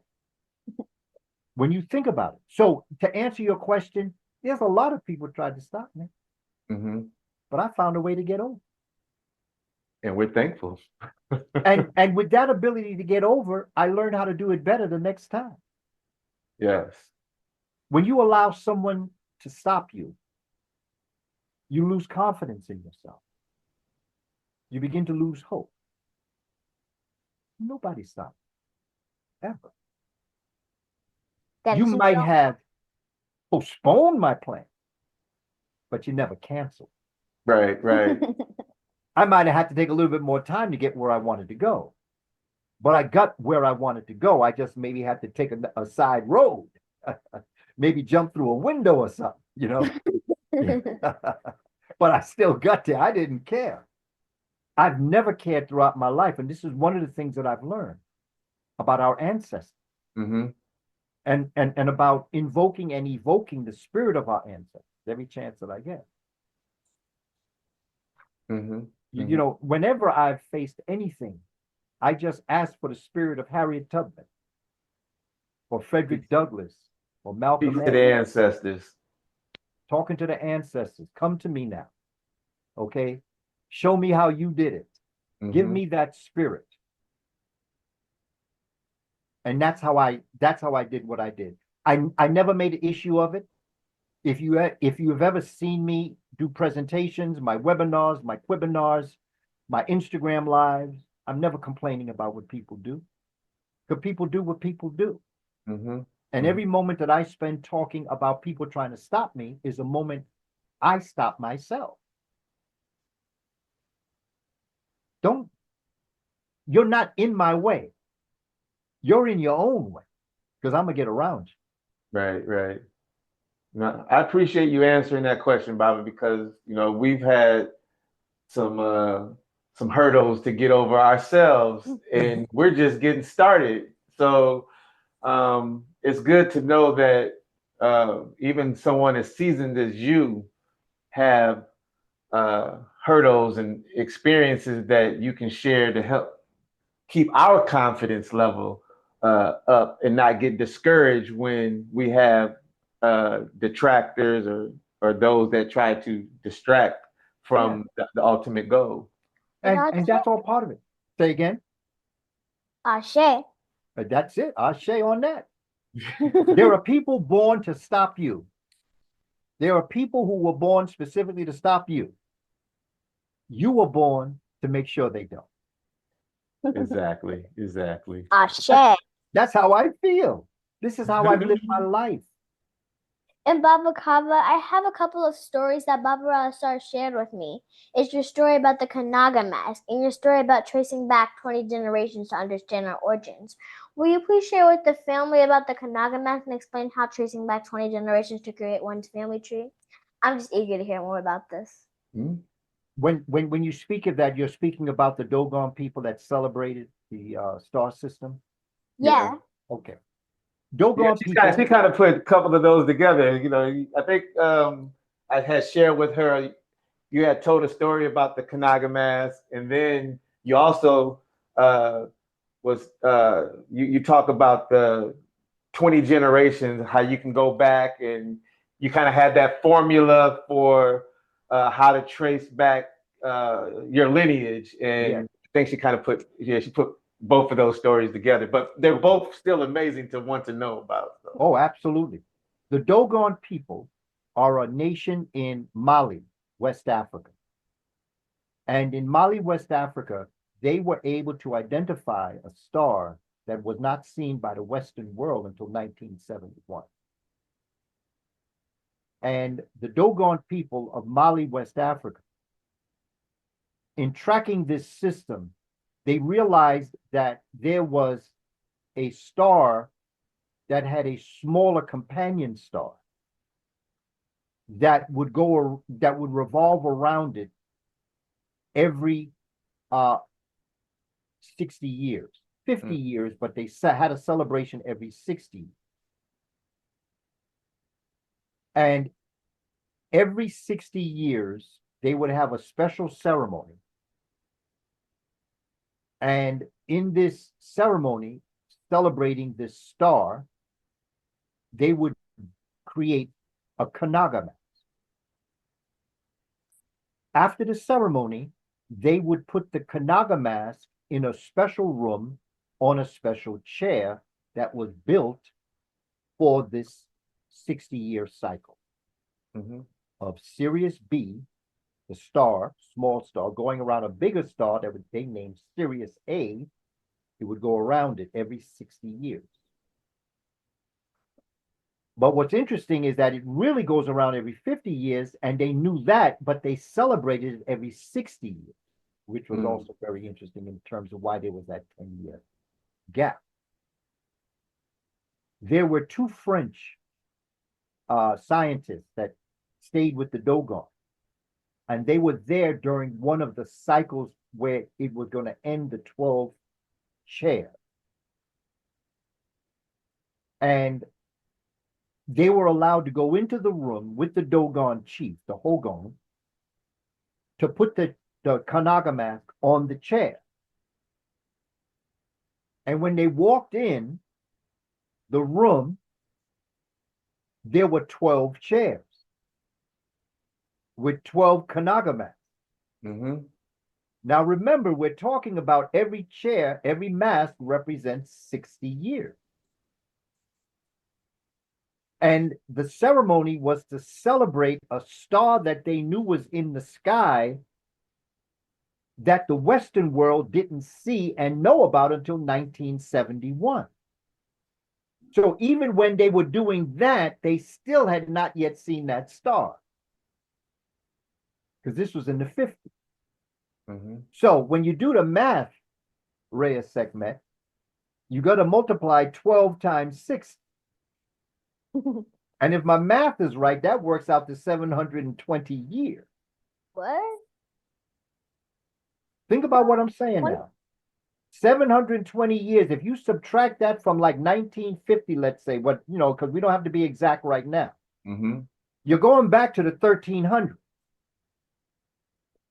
which means that the Dogon people knew about this almost invisible star back in the 1300s. Wow. The 1300s. But now hold on, I'm going to drop the next shoe now. Because they said they had 2 more rooms of 12 masks. Wow.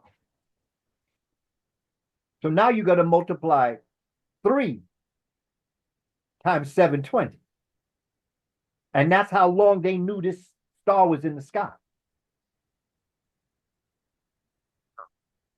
So that's the story of the Dogon people. Genius. And by the way, Benjamin Banneker, What? his grandfather was Dogon. I didn't know that. Wow. There's a book by Charles Cirami, Cirami, Okay. on Benjamin Banneker. There's a chapter on Dogon ancestors of Benjamin Banneker. Okay. Because his name was Banaka, Banaka. Now, when you look at that word, you're looking at Ba, Nun, Ka. So the relationship between the Dogon and the Kemites was there. Wow. You see, when you know this information, this is why nobody can stop you. When you know how great you are, and you're dealing with these, what I call superficial sapiens, who are living in a very shallow world. Okay, everything is physical to them. See, what the Greeks did when they sat at the feet of Africans to learn this knowledge millennia ago. Our ancestors taught a sacred science. Like when you look at Shabaka stone for children, this is a sacred science. Mm-hmm.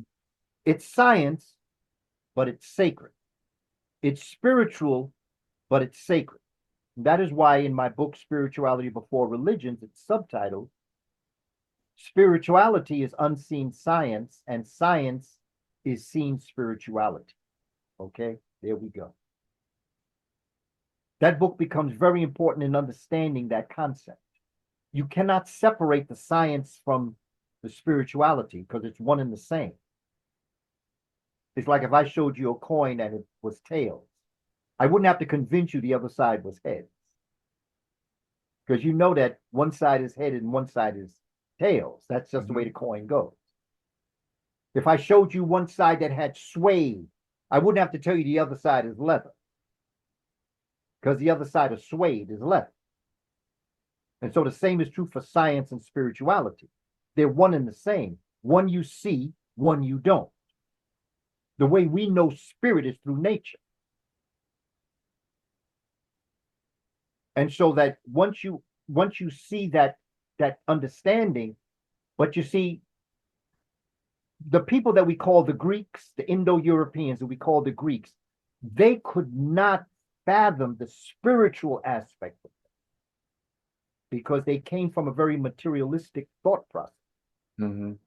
So they separate the spiritual from the science. You see? And in so doing, what they did is they took the very nature of the energy of science out. And then in so doing, it was hard to explain certain things. And this is why we're living in a world now where we believe things that we don't know. Right. You know, we're willing to believe things and have faith in things, but the reality of it is nature is right here before us. We don't need to believe in something we can't see because nature we see. And so what's been handed down in Western education, because the Greeks then handed down this science to the Romans got it wrong. That's why their empire fell. And then the Moors came in and brought back this concept. And all of a sudden now the Renaissance was born. Rebirth, naissance is birth. Re is again. Renaissance is to rebirth. What the birth was the Greeks, and the Greeks got it wrong. So now here we are in 2025, banning everything that we don't understand, and then we think we know something. Right, imagine that, right? That's quite that's really quite something else. And this is why Reya'Sekhmet, it's so important that we have this conversation with you in a way that I don't want to take any of the depth of what we're saying away, but I definitely want to explain it in a way that your collective intelligence, of which you have so much, that you can begin to be share this knowledge with those that you come in contact with. As you read to your cousins and to your family and to other young people who are interested in this information. And there's several of them that has been coming to her asking about all sorts of things that we're talking about today even. And Baba, I just want to say that your work on Shabaka Stone for Children and African Star Story is deeply impactful. However, it seems that many Black people, at least some of the ones that we come across, still struggle to fully grasp the significance and teachings of our history, but they rather ascribe to the Eurocentric teachings of who we were and who we are. Why do you think that's the case? Because one of the aspects of our enslavement has been left out of the story. And one of the most important aspects is the fact that they stole children.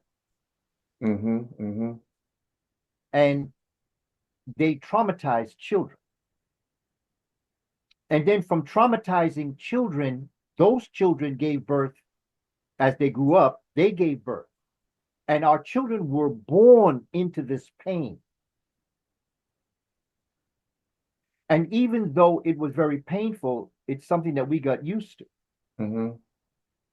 Our threshold, our pain tolerance, our ability to feel pain became a way of life. Something in psychology called cognitive dissonance. Okay, yep. And it's when, and see, again, going back to Reya'Sekhmet, when you get our young people young, see, that's why I started in early childhood, because I wanted to get them young. I wanted to get our children young and have their experiences come through what I wanted to teach them about this before they got, because even when I started teaching high school, I told you about when I was in high school, you know, there was a lot of high school students that it was very hard for them to handle what I was telling them about how great they were, because they had been put down for so long. But when you get them when they're 4 and 5 years old, they come into the classroom and they're enthusiastic. You know, 5-year-olds and 4-year-olds love life, but for the most part, they're excited to come into class. You know, And they're excited to be around people that care. And so they're open for this information. But at the same time, if that experience was one of torture and trauma, then that would be what they remember. And that's what they would grow in. Our people are hurt by matter of degree. All of us have been tainted by this system, myself included. You can't escape it. It's all around you. What you do learn is how to handle it. Right. That's what you learn, how to handle it. And as I move through this process of learning how to handle this, I still feel the obstacle. I've learned how to get over it quicker, but I still feel it. I'm a human being. Absolutely. And with that, I feel it. But I've learned how to get over it better. And with our people, I tell them all the time, I love them dearly. I just don't have time for you right now. Because I need to talk to Reya'Sekhmet and Brother Reya'Sekhmet. I want to talk to the people ready to make this move. Because if I have to convince you of what I'm saying, there's nothing I can say that will convince you. And if I don't need to convince you, just let's roll back our sleeves and get it on. So it's two paths that I've come to realize, because something that I tell young people, and Reya'Sekhmet, I'm going to tell you this. And this is, for me, one of the most, if not the most important thing I've ever learned in my life. The most precious thing you have, the thing that you need to covet more than anything else, protect it, is your time. Time is the most precious thing you have.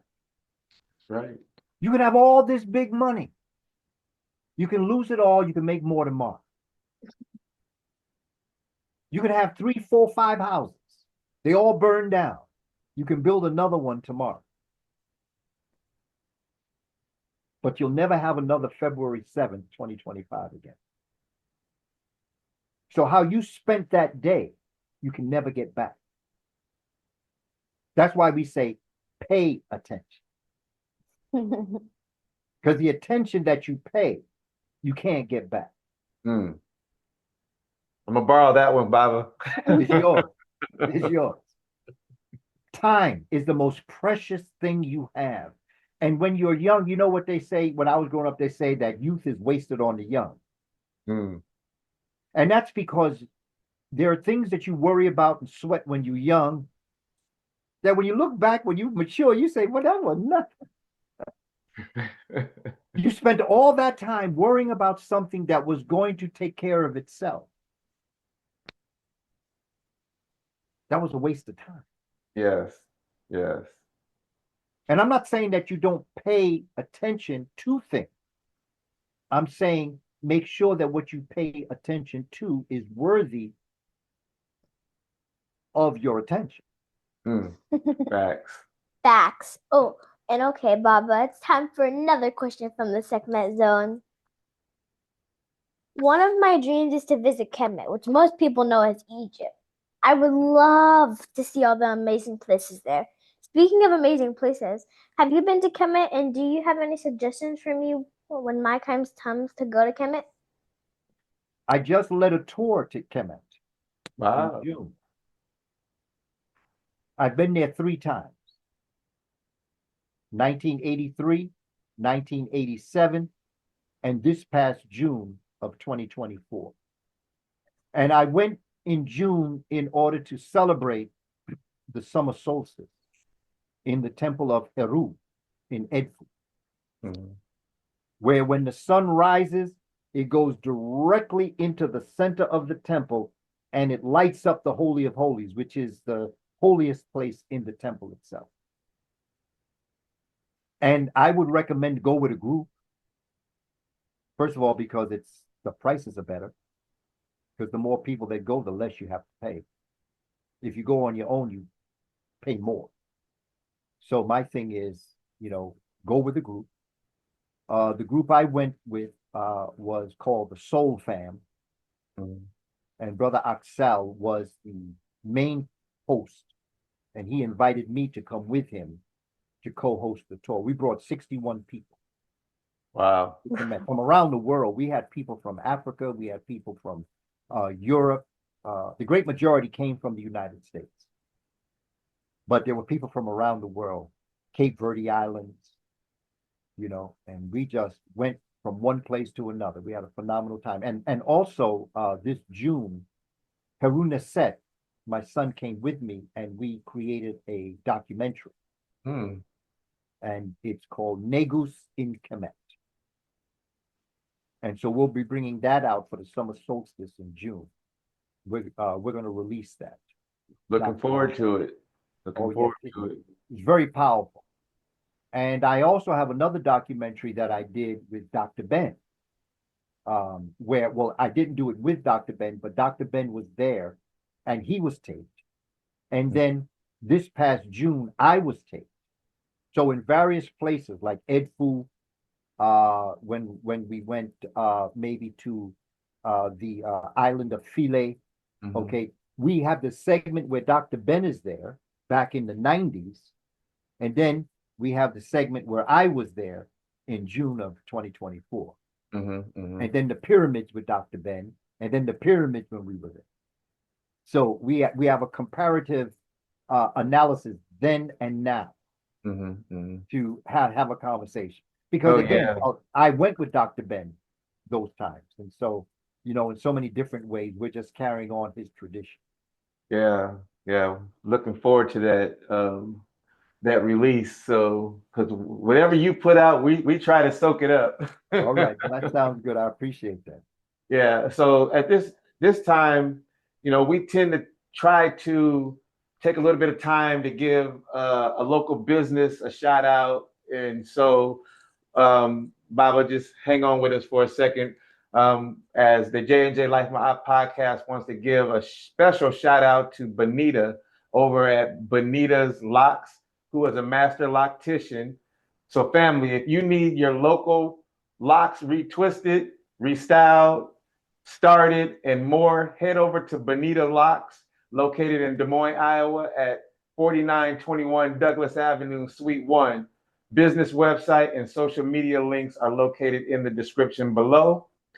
Okay, so Baba Kaba, witnessing Reya'Sekhmet's growth has been an amazing journey for myself and my family.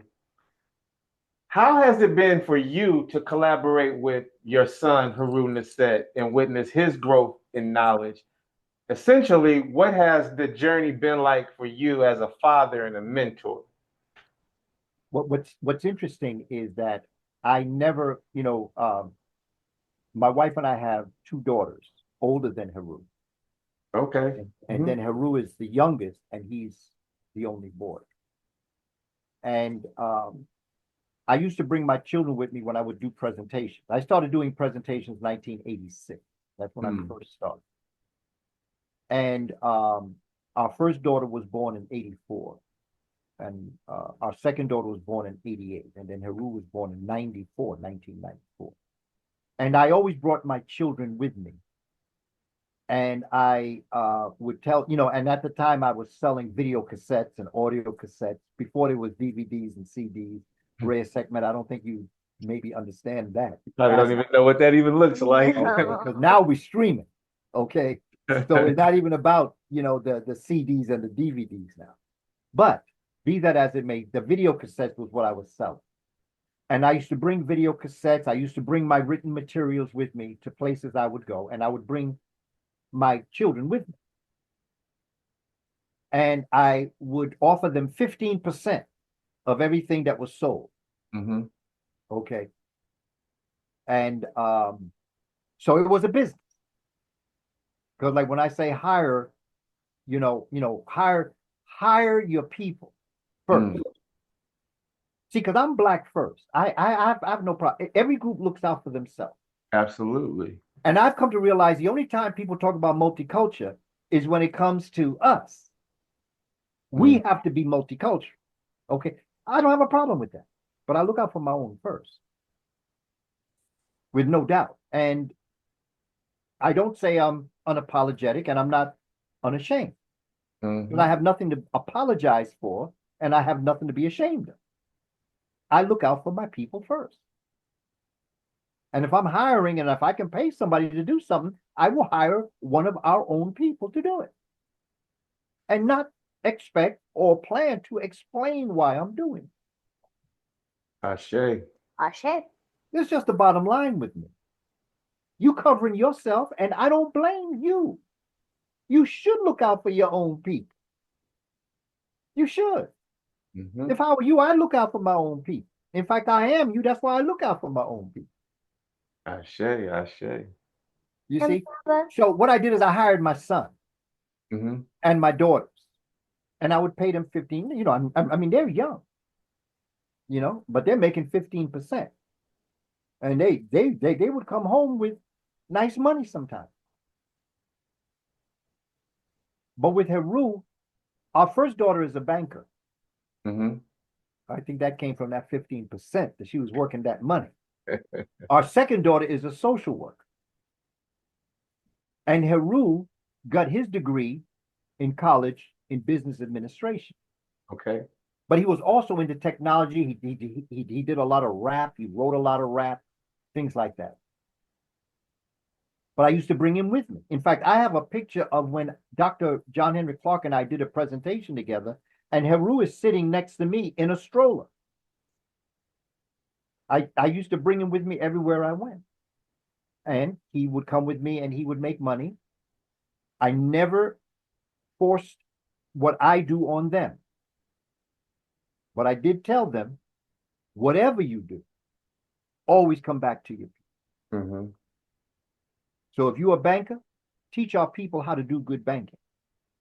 If you're a social worker, help our people get through these crises that we're facing. And with Heru, he is my tech expert, and he is my business manager, and he does a lot of work as it relates to the things that I'm doing. But to answer your question, it goes back to show you, for instance, and I can tell you that Reya'Sekhmet's memories, as she matures, will be of this. And who knows where our sister will bring this information when she matures and comes of your age, Brother Ra Asar, to my age. Yeah, it's been an amazing journey so far. I think I shared with you through our phone call that, you know, it was my wife and I, as Ray affectionately calls her, Nana Cynthia Maatkara. We were watching one of your lectures. You were speaking at JB's record store. Oh, yeah. And Rhea was just playing with her cousins. And as you began to speak, she just stopped in mid-flight and sat on the floor and just soaked up all that information. And to our surprise, I mean, it blew our mind. But it wasn't the fact that she was just listening to what you were saying. When you were done and we were just having conversations amongst our family, as we always do, and when we kind of do a recap, she was giving us information, recapping that you had shared with the family. And it was like, wow, she not only was listening to you, she retained the information. And I was like, okay, we got something here. And she's been blowing us away ever since, you know, lack of a better term, but you know, we call it the Reya'Sekhmet thing, and she done renamed it to the Reya'Sekhmet zone. So, you know, she's amazing. Fantastic. What you're doing, and I know what the future holds, because in so many different ways I've walked that path. Having your family part of everything that you do. Yeah, absolutely. The relationships that are created, the memories that are created, the thoughts that are created. One of the things about teaching, because for me, teaching culture is not the only thing that I do. I teach how to teach. Holistic teaching, my webinars is about how to teach. When a child is born, infant is born, comes into the world, they have billions of neurons in their head, billions of neurons, nerve cells in the brain. And the most important thing that happens for the first 3 to 5 years of a child's life is connecting neurons, connecting nerve cells. It is said that after a certain age, nerve cells can't be connected. I don't agree with that. That to me is a Western thought. Because as long as you have nerve cells, you can always do connection. But the idea is that the most important, most formative time of a child's life is in the beginning. Mm-hmm. And I have done business calls with people. They want to get into business. I tell them, do you know that little carousel in an infant's crib that you put up, and it got bears and it got balloons, and I say put ankhs up there. Put Sankofa symbols up. Okay? You know, it has little lullabies and music. Mm-hmm. Put some drumming up in there. Because when an infant is laying in the crib looking up, that's their world. Right, right. So what you want to do is that you want to immerse them in culture, in ankhs, in pictures of mommy, daddy, grandma, the ancestors. Let them see that. Make it colorful, because the eyes are forming their color perception. So you want to make it very colorful. You want to make it very cultural. Have the music that's inside that carousel be Olatunji playing the drums, or a drummer's playing the congas, or some type of African music. And if you can't do that, just have the music in the room. Mm. Okay. Have pictures in the room of them. Before our first daughter was born, the library books were already in the room. They were already there. She was born into a library. Mm. All of our children were born into a library.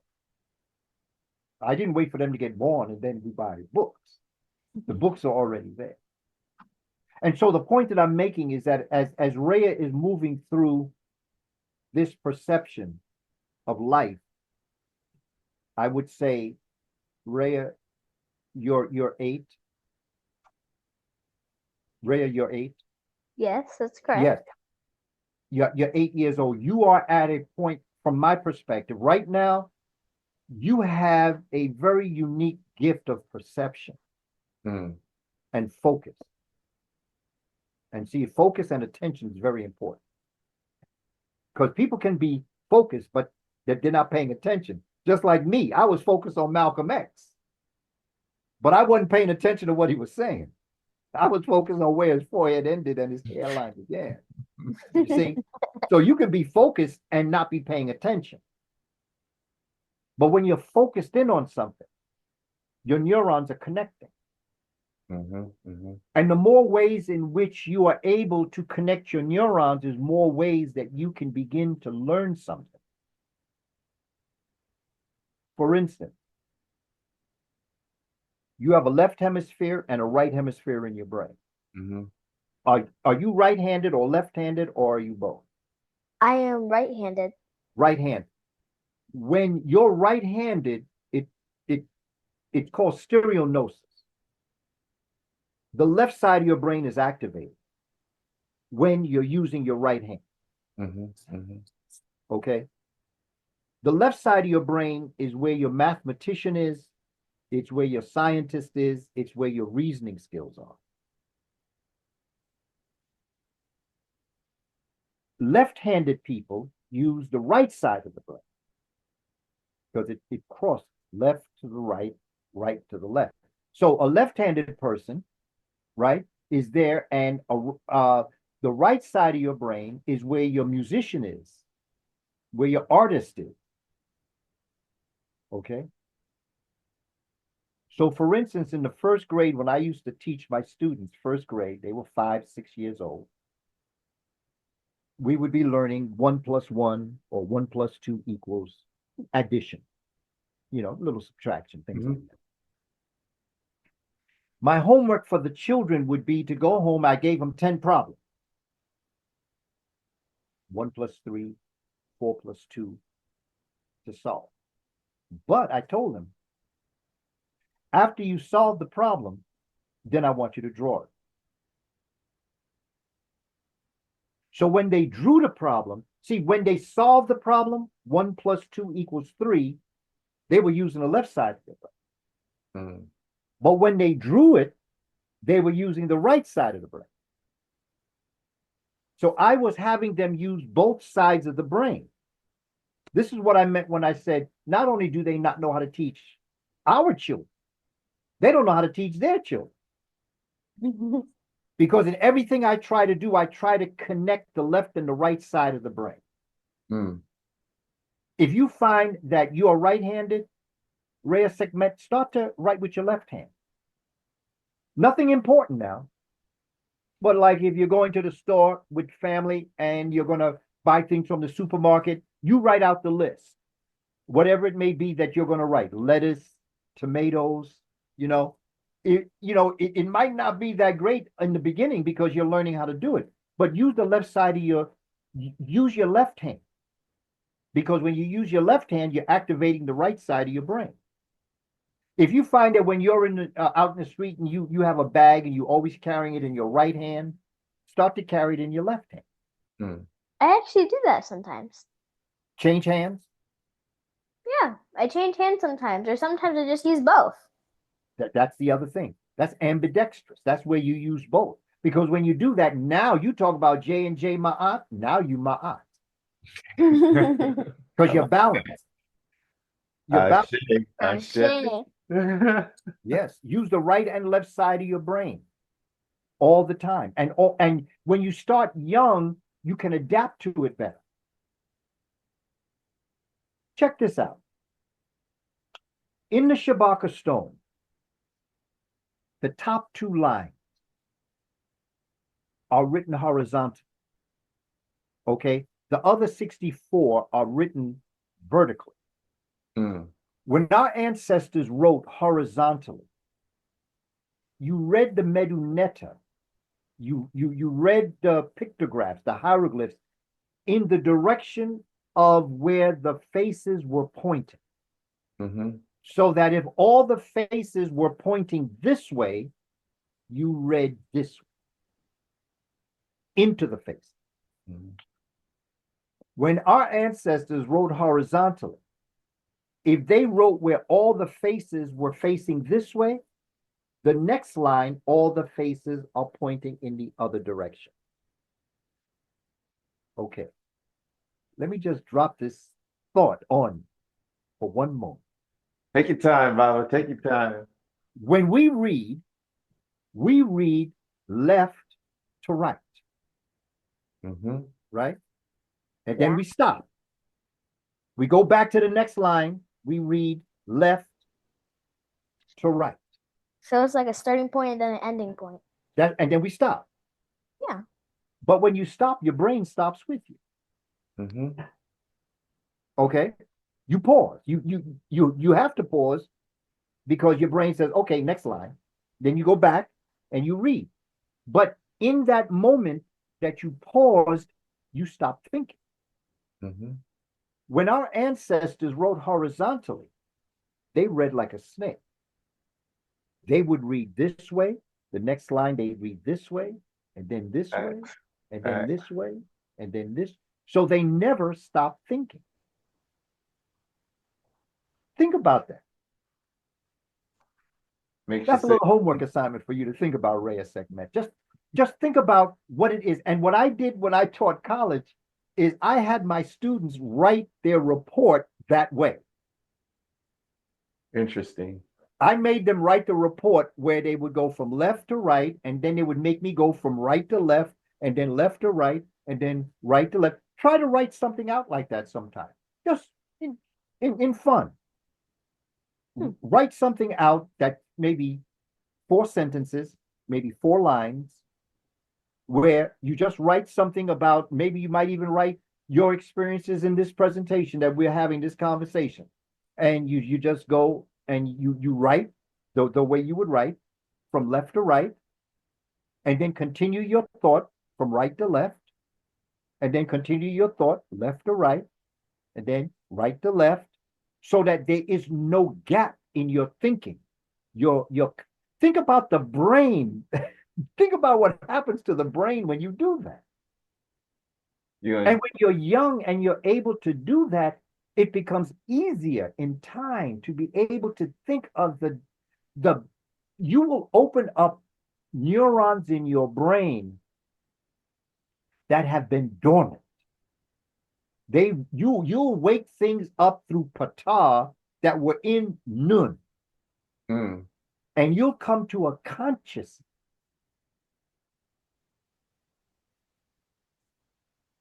I want to pause for a minute, because I do realize I just want all of the young people that are watching this, on whatever level that you are, I just want you to pause and think about what I'm saying. And just think about the concept, because we all know about reading. You know, you read from left to right, you stop, go back, left to right, back, stop, left to right. Mm-hmm. It's like a pattern. It is. And that pattern has gaps. It has stopping points. But what happens when you flow like the water? Mm. What happens when your thoughts are like they just flow? They just go on and just it's just. And when you're young, your brain is able to handle it. It's not that you can't do it as you mature, but there's so many stoppages in your life as an adult that if you get them young, it changes the whole pattern of the way in which they think. Mm-hmm, mm-hmm. And then I'm going to tell you something else that's going to happen. Your dreams are going to change. When you go to sleep, your dreams are going to change. They will? Absolutely. You know, I had a friend that was a musician. This guy was a phenomenal musician. He and I had a conversation one time. He said he don't dream people. He dreams music. And I said, well, like, you know, like you may have a dream where it's a person. You're interacting with a person. But his brain was so musically inclined, his dreams were music. And he'd get up and write another song. You know, there's a lot of musicians that do that but don't realize that. I'm sure. I bet you Smokey Robinson, the great soul singer, who has written so many phenomenal, Lionel Richie, I bet you they dream music, because that's when they wake up and they write music. Mm-hmm, mm-hmm. It's like an artist. Yeah. They write music. That's right. And Baba Kaba, this is the segment where I like to ask people about their awesome and unique names. And as I reflect on your names, it reminds me of how you speak on the importance of reconnecting with our African heritage. And family, remember that names can hold such major meaning and power. Baba, will you talk a bit about why you chose the name Kaba Kamene and where it stemmed from?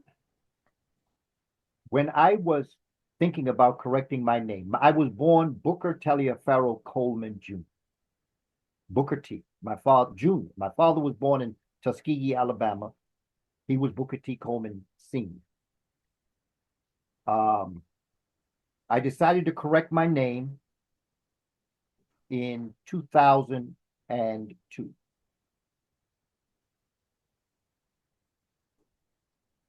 I said I was going to do it before I turned 50. I had to do it before 50 because I could not continue to carry the enslaver's name.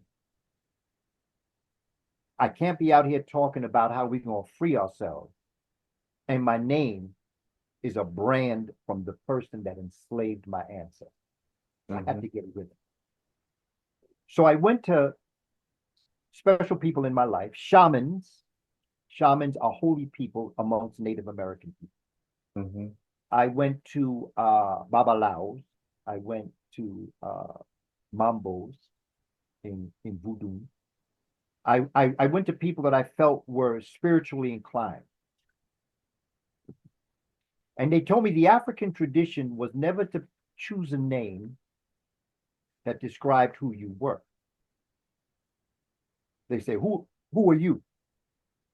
I'm Cliff. Well, what does that mean? You know, that's who you are. Who are you? They said you have to pick a name that reminds you of your destiny, what you were born for. And so in connecting, my dad had already joined the Creator and Ancestors by the time I was doing this. And so I couldn't sit and talk to him and explain to him why I had to cut that name out. So what I decided to do was to make a connection between the old name and the name that I was going to correct. And I also was going to embed it in my purpose in life. Mm-hmm. What was I born to do? Mm-hmm. So every time, Reya'Sekhmet, you say to me, Baba Kaba, you remind me of my destiny. I do? Yes, you do. You remind me of what I was born to do. When you say to me, Baba Kaba Kamene, you're reminding me of what I have to do. You're not telling me, you're not calling me, you're calling my destiny. You're reminding me what I have to do. Yes, sir. Okay? So, when you look at Kaba, Ka is spirit and Ba is soul. The spirit of the soul. See? Hiawatha was a Native American of northern New York, of the Mohawk Nation, that was known as the Dreamer. And Hiawatha connected the 5 nations. They are called by the French Iroquois, but they call themselves the Haudenosaunee. My mother is part of the Onondaga group. Okay. There's 5 of them: Oneida, Onondaga, Seneca, Mohawk, and Cayuga. Those are 5 nations that were brought together by Hiawatha in unity. No more separation. No more fighting amongst themselves. They now were together in one group known as the Haudenosaunee. Ka Mene. Mene is the first Ne'Set Biti, or first pharaoh of the first dynasty. He was also called Nam. But Ka Mene is the spirit of the uniter of the upper and lower part of Kemet. Shmatawi, in other words. That's what it was called, the United Land. So Kaba, the spirit of the soul, Hiawatha, who united his people, and Kamene is the spirit of Mene, who united Upper and Lower Egypt. So my purpose in life is to unite us. It's to bring us together.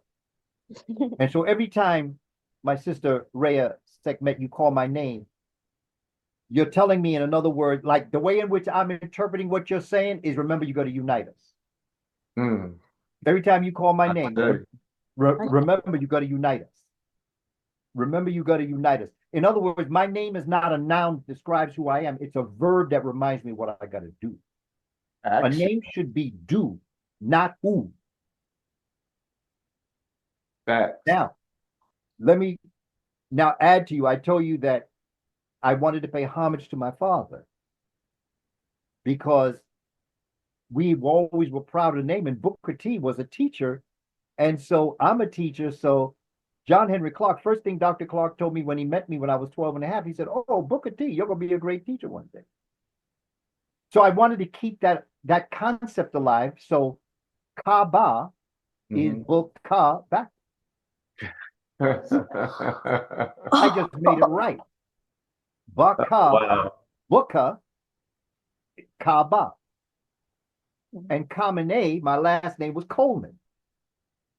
So Kamene is Coleman. So in a sense, what I've done is I take it, and Hiawatha is the indigenous blood. So that what I've done is taken the uniter of the indigenous people, the African people, and the spirit of the soul of these people to constantly remind us what it is that we have to do. The first thing that we have to do, Reya'Sekhmet, as a people, we must stop fighting amongst ourselves. Facts. First thing. And the only way to do that is to love yourself. Because when you love yourself, then you can love other people. And when you love other people, you don't want to hurt other people, because treat others the way you want to be treated. So if you're bullying other people, that means you want to be bullied. But if you love other people, you want to love, it comes from you loving yourself, because you understand the power of self-love. And the power of self-love first starts with you, and then it goes to other people. And then together we can make the society that one time built the pyramids. Now we can do that here. We can do that. Now, I also know you asked another question about the ancestors. And the mathematical formula that I want to give you, it's on my Instagram page. I just want to tell you that the formula to solve the problem mathematically is x equals 2 to the n. X is the number of ancestors you have, and n is the generation that you're going to. You have 2 parents, 4 grandparents, because every parent has 2 parents, 2 parents, 4 grandparents, 8 great-grandparents, and on down the line. Okay? Now, if you were to go back 20 generations, 500 years, go back 500 years, with every generation being 25 years. Go back 500 years to the year 1525. The question is, how many people did it take, directly and indirectly, to come into existence to bring Reya'Sekhmet into existence? How many people over the past 500 years did it take, using the formula x equals 2 to the n? This is math. This ain't personal. We can work this out mathematically. How many? I'll give you the answer. 1,048,576 human beings came into existence to bring you into existence over the past 500 years. And it multiplies geometrically as you go back in time. So, Reya'Sekhmet, I only took you back 500 years. You have 1,048,576 human beings existed to bring you into existence. All your ancestors. Oh. Suppose I took you back 5 million. Ooh. How many people are in your DNA? A lot. How many happy times were there? How many glorious times were there? How many times of great achievement were there? A lot. A lot. So when So you much think that I you're cannot alone, remember the count. say again. So much that I cannot remember the count. Yeah, that's it. So my question to you is, you're never alone. You walk with your ancestors. And your ancestors no longer have sight like you do. They don't see what you see. They don't smell what you smell. They don't taste what you taste. They don't hear what you hear. They don't feel what you feel, and they don't think what you think. But if you could be a vessel for them, they see things that you don't see. They smell things that you don't smell. They taste things you don't taste. What happens when you become a vessel for them, and you can now be part of the spiritual world of their world, and they can be part of the physical world that you're living? That's what we mean when we say you walk with your ancestors. You live with your ancestors. The question is, do we open ourselves to our ancestors? Yes. To be a part of this? Yes. That's you why call we their names. Facts. And Reya'Sekhmet, there are some ancestors you will never know their name.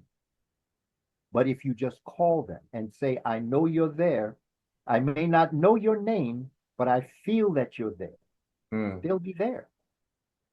Ashe. Ashe. Ashe.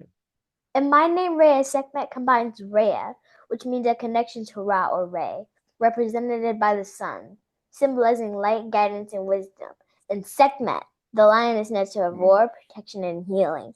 Together, Reya'Sekhmet represents a powerful blend of protection, strength, and healing. And fire in the sky. And Baba Ra'Asar, do you want to share the transitioning of your name? It's a little piece of my sentence. Yeah, I can.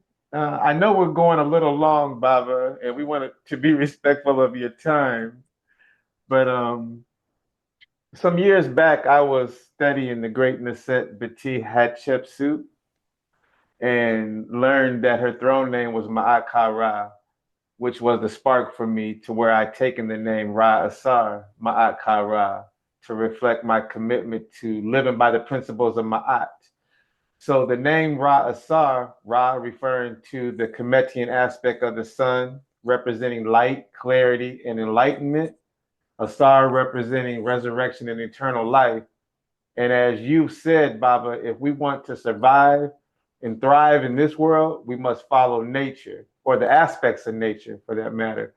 So Ma'at Kara combines the principles of Ma'at with the, with the Medu nature word Ka and Ra blended together reflects a commitment to living in alignment with these divine principles in all aspects of my life.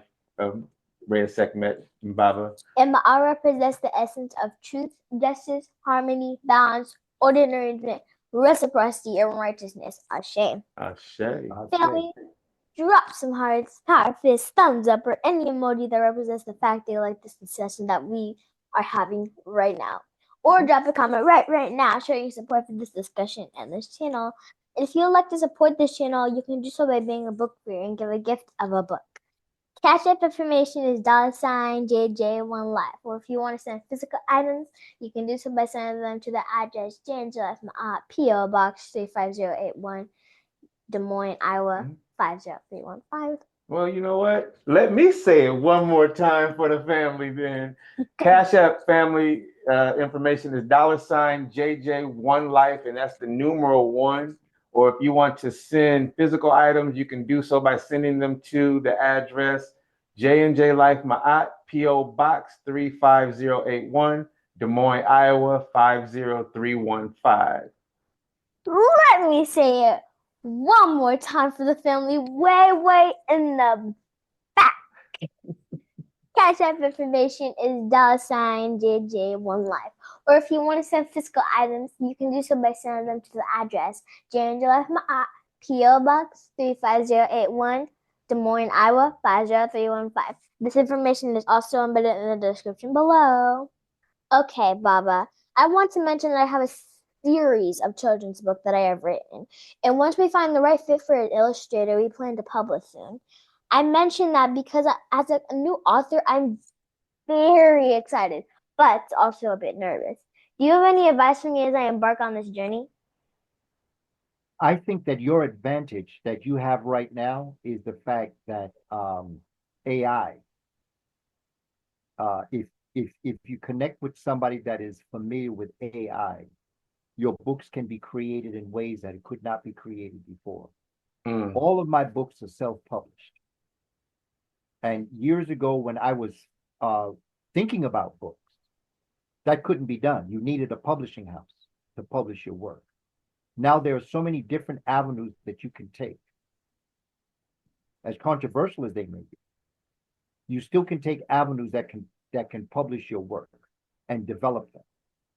And so what I would recommend is to look at the AI aspect of it and look at the self-publishing aspect of it and put your ideas into play as time goes on and be able to do that. Because for me, it's a different world out here now. You know, you have people becoming famous in music and they get famous on the internet. You know, you don't need anybody to produce your music now. You can do it yourself. The same thing goes with your books. You can do your own books and be in control of your own books. So that's the other thing that you can do. And so I recommend that you look at and reach out to people, even in your address here, in terms of this conversation we're having right now. There'll be people that will contact you and say, I'd like to team up with you and see if we could work this together. Let me know. One strong recommendation is copyright your work. Absolutely. Copyright. And the one way you can do it, I call it a poor people's copyright. You put your work in an envelope, address it to yourself, go to the post office and have the postal employee put the postmark along the where it's folded over. Let them put the postmark across that, part on the flap and part on the piece itself. Because if someone, unfortunately, decides to take your work, if you decide to go to court, you bring that envelope that you send to yourself. Send it to yourself. And then when it comes to you, put it away. And if, unfortunately, someone should try, if you decide to take them to court, you take your envelope, bring it to the judge, because the judge knows that whatever's in that envelope was there the day that this was postmarked. So chances are, if somebody takes your stuff, it's going to be later than that date. And you can prove that you were the original writer of the book. Thank you, Baba. Your advice means a lot to me. Okay, Baba, we are all the divine essence of the Creator having a divine human experience, which leads me into my final question. And that is, in the main book, Shabaka Stone, you explore the beginnings of spiritual practices. Will you share a bit with the family about the significance of the letter M? Oh, the letter M. Okay. Well, think of it like this. Think of all of the letters that we pronounce. See, when language is something very interesting as I've studied it. We created letters, phonons that represent sound. A, B, C, D, E. Okay? Those are sounds. The early human beings that were communicating with each other went on vibrations and frequencies. So the sounds that you made were very important. In fact, in communication, the sounds that you make are more important than the letters that they represent. The letters are only there in order for you to be able to repeat those sounds. Every letter that we pronounce, your mouth is open. A, B, C, Z, T, R. The only letter that demands that your lips be closed is the letter M. See, even what our brother Reya'Sekhmet just did. Okay. M is a very important sound. M is the first sound that an infant makes when it's born.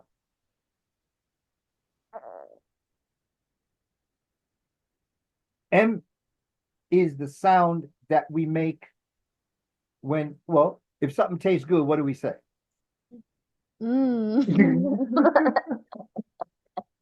If you get a good idea, what do you say? Okay. There's a reason for that. And let's try it. I'm going to have you say, on the count of 3. We're going to count in Kiswahili. Moja imbili tatu. Okay? Go make that sound. Moja imbili tatu. Okay, now, I just want you to focus on this. Somewhere in your brain, there was a little tickling feel. Yeah. When you made that sound. We're going to do it again. Just so you can focus on where that was in your brain. Try to focus on where that tickling was in your brain. Okay? Moja imbili tatu.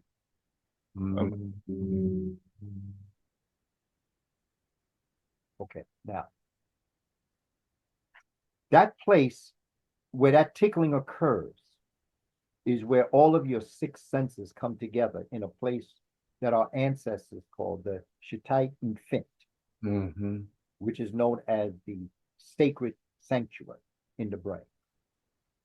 Your eyes are there, your smell is there, your touch is there, your taste is there, your hearing is there. It's right behind the olfactory bulb of your smell.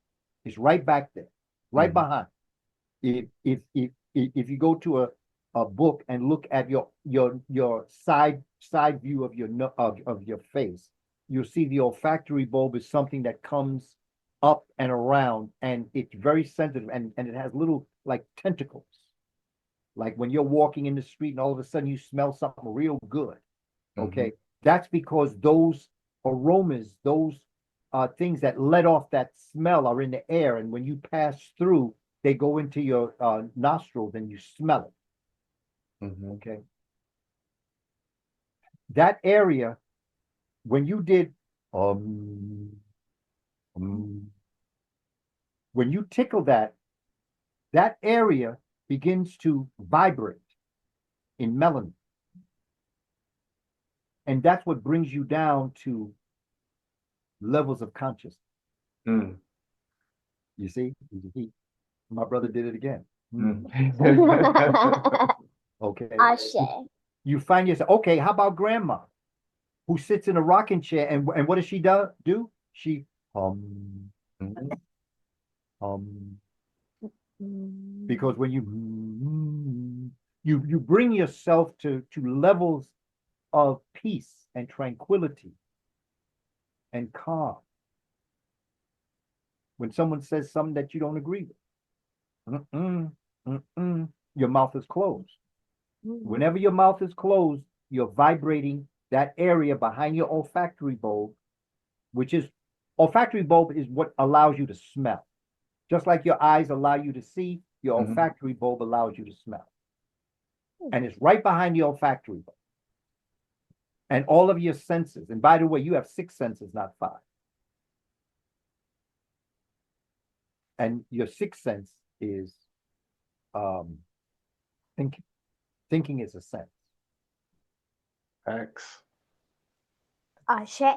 They Baba. try to make it so you don't know that, but when you understand that, your senses open up different portals of understanding. Facts. Portals are doors. Ashe. You walk through the door, you can come to understand certain things. Ashe, Baba. And family, imagine for a moment you have a glass of water, but the water is dirty and full of harmful things. Would you drink it? I know I wouldn't. I wouldn't drink it. This is like learning information that is incorrect or has been changed to hide the truth.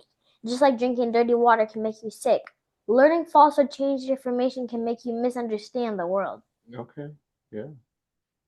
I shaded that. Family, Reya'Sekhmet, what is the pendant that you have? Oh, this pendant? Yes. This is actually not a pendant. It's actually it's a pendant? Yeah. Well, it's a chain. Well, I call it pendant. Well, it's actually something that I really adore. I don't wear it a lot. I only wear it on special occasions because it is very special. What is it? A heart, and it opens up. It's like a locket of some sort. Yeah. What's inside of it? What's inside? It's all the love I fill it with. All right. Did you catch that, Baba? I caught it. I caught it. I got it. Once you reach me, can't pass me. Yeah. And family, you should always look for the most correct and accurate knowledge, especially about our history and heritage, like finding clean water and pure water, as Reya'Sekhmet has said. This way you can truly understand and make better decisions. And I'll land my plan with this, family.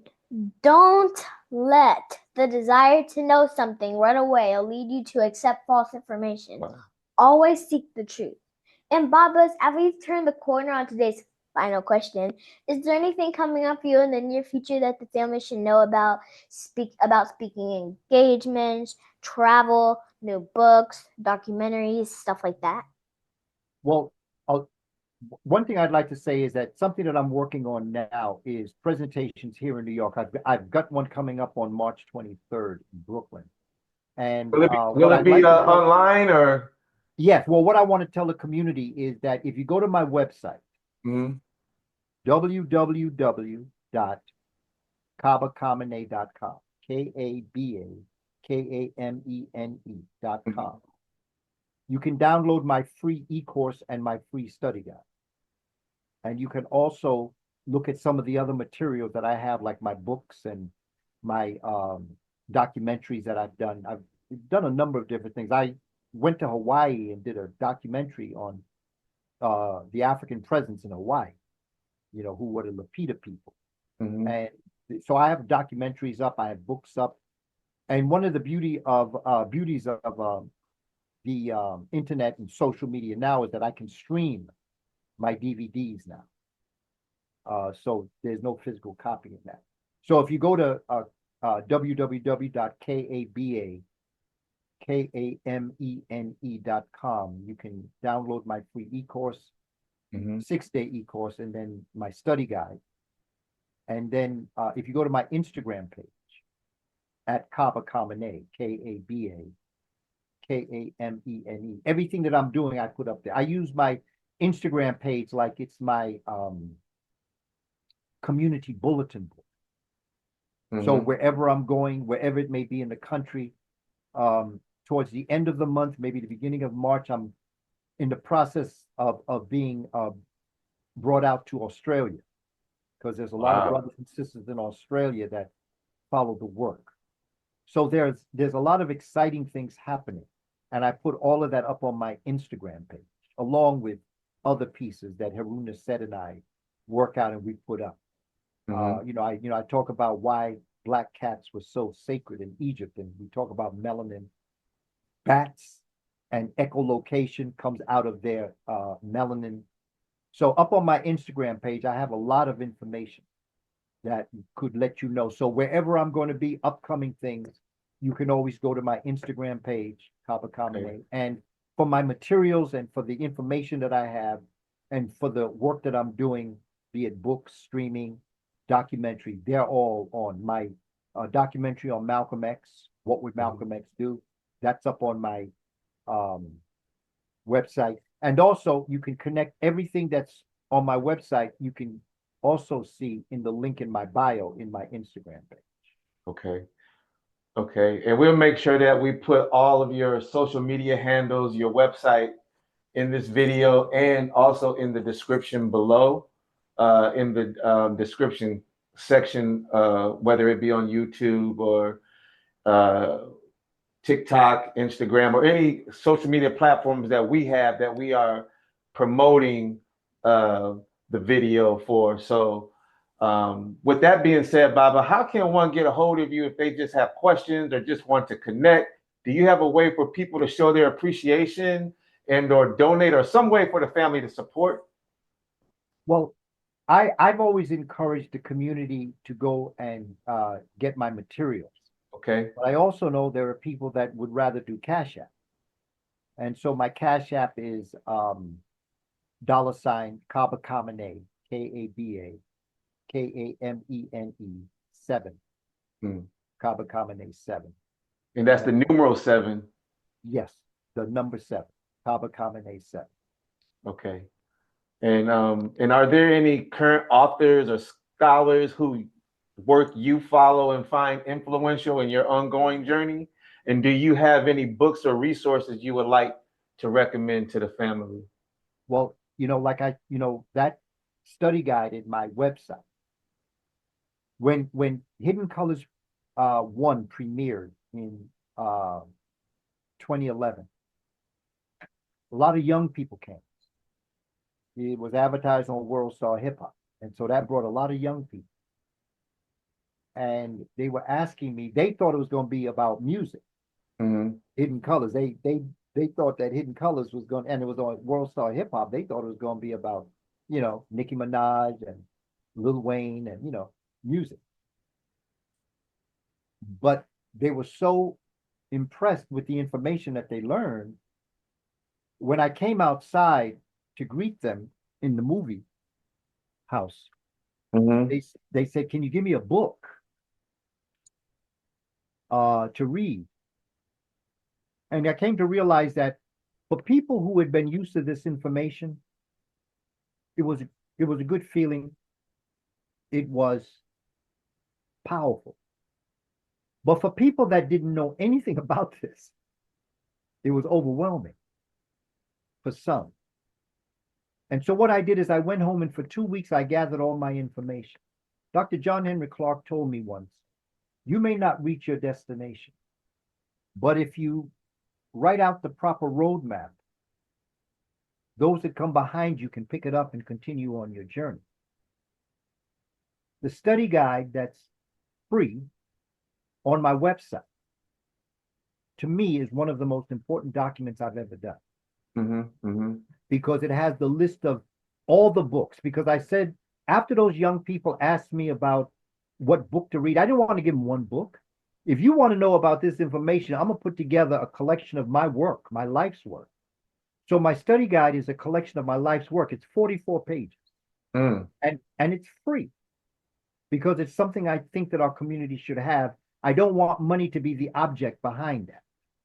And so with that, it has all of the books that are listed. It has the themes. If you want to study the origin of life in Africa, it got that. All the books for that. If you want to read the African presence in America, got that. Africans in Europe, got that. Melanin, got that. Has a section on how to study hidden colors 1 and 2. So that in terms of your question, I would recommend you go to my website. And on that first day, the first day of the e-course, and my study guide will come down to you.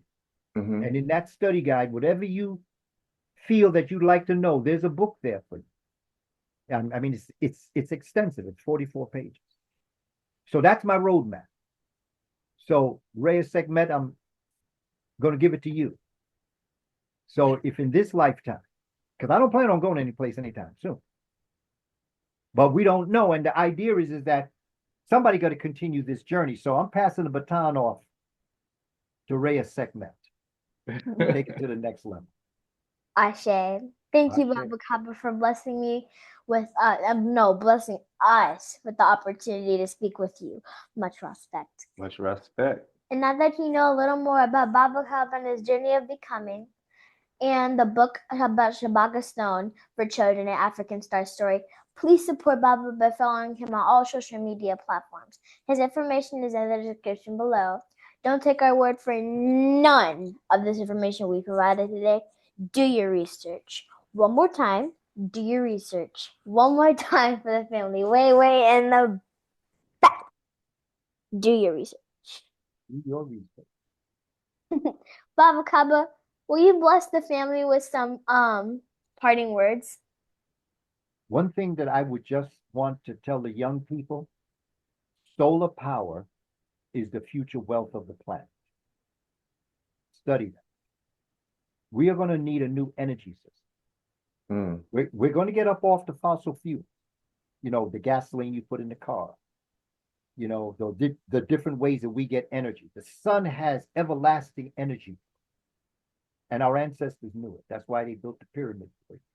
That's why they call themselves children of the sun. Study solar power. And I know they have a lot of books for children on solar power. Okay. But the point that I'm trying to make is that they have a book. It's free on Kindle. And it's called Solar Power Demystified. I didn't catch that last piece. Solar power? Solar Power Demystified. Demystified. Okay. DEMYSTIFIED. Demystified. We're going to grab it. Study it. Understand what solar power is. Solar power is black. That's why the panels are black. Because those panels attract and capture the light, heat, and sound of the sun. And then it disperses and gives power.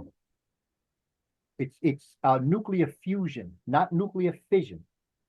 See, the nuclear plants now deal with fission, where they separate the uranium atom. What we have to do is that we have to look at it from a different perspective. This is the latest book that I wrote, Carbon Before Melanin. And that book right there goes deep inside understanding the power of the sun, the power of carbon, the power of the solar power. So for our young people, Just start. If you want to get a job, right? You're going to work in the summertime or after school program, find a solar job, whatever it may be. That's the first book, honoring William Leo Hansberry. I'm paying tribute and honor to the architect of the Black Studies program in America. He developed it in 1923 at Howard University. So all of this, oh, brother got the whole collection.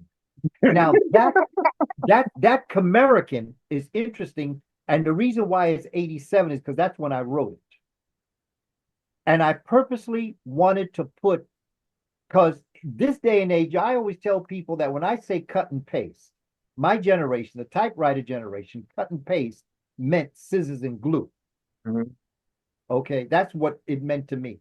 So I wanted to show the community what we were doing back in 1987. I had just returned back from Kemet. And I had gone first to Kemet in 83. Then in 84, I went to Mexico with Dr. Ivan Van Sertima, who wrote the book They Came Before Columbus on the African presence in America. And then I started working on the curriculum. I went back to Kemet in 87. And then in 87, 88, I produced that lesson plan series for the Board of Education. And I taught that in the Board of Ed for 16 to 20 years. And the reason why there's a 4-year gap is because it was on and off sometimes. But that's the Kemerican. And then, of course, my other children's book, Thoughts from Under a Black Light, or Thoughts from a Black Light, which is for children. It's an activity book for children to be able to just do different activities as it relates to our culture and our history, just to introduce them to that concept. Understood. Yes, we noticed that, and then you can let Heru Ne'Set know that we have been watching, and we will send a request out for him, and hopefully he'll consider sitting down with Reya'Sekhmet at some point and having a good discussion. And you may go on to his program. I'm sure he wants you to come on to his program, because what he attempts to do is he tries to go into the community and reach people who are the community. Because we all know the names of people who are known, but there are people doing phenomenal work in our community that may not be known. Right. And so what he does is that he tries to put together. I was just going to look for something. He tries to put together a program, Power to the Panthers, that deals with very crucial issues from various aspects. He just did one with a sister who is into fashion, and he's done things with the original Black Panthers of Seattle, Washington. Yeah, we watched the episode with Brother Elmer Dixon. Elmer Dixon, that's right. Yeah. And he's got an upcoming one that's about Elmer's brother, Aaron Dixon, who was also, they both joined the Panthers at the same time. And so that's what Heru tries to do. And I'm sure that he would really enjoy having a conversation with Reya'Sekhmet in terms of the up and coming generations of great scholars and great workers in our community trying to do something for our people. Yes. And also with you, Brother Ra. So I'm sure that it'll be complementary, the connection that will happen. I'll speak to him. Yeah. I'm scheduled to speak to him later on today. So okay. And Reya'Sekhmet is she's out here doing the work. And I think I may have shared this with you. I started off as the cameraman. And somehow I went from being behind the camera to sitting here with her and being in front of the camera. And I'm just happy and honored to be next to her doing this with my granddaughter. This is something very special. So it's near and dear to my heart. Yeah. So it's phenomenal, man. Congratulations to you and to the family for all that you're doing in investing in the future. Because like I often say, if you're not talking to the children, you're not talking to the future. Absolutely. And if you're not talking to the future, you ain't gonna have a future. Ashe. Ashe on that. Here you have it, family. Until next time, please absolutely devour, crush, and smash that like button and subscribe. Blessings, family. Peace and love is the key. Here we go. Peace and love is the key. Ma'at represents the essence of truth, justice, harmony, balance, order, and maintain reciprocity and righteousness.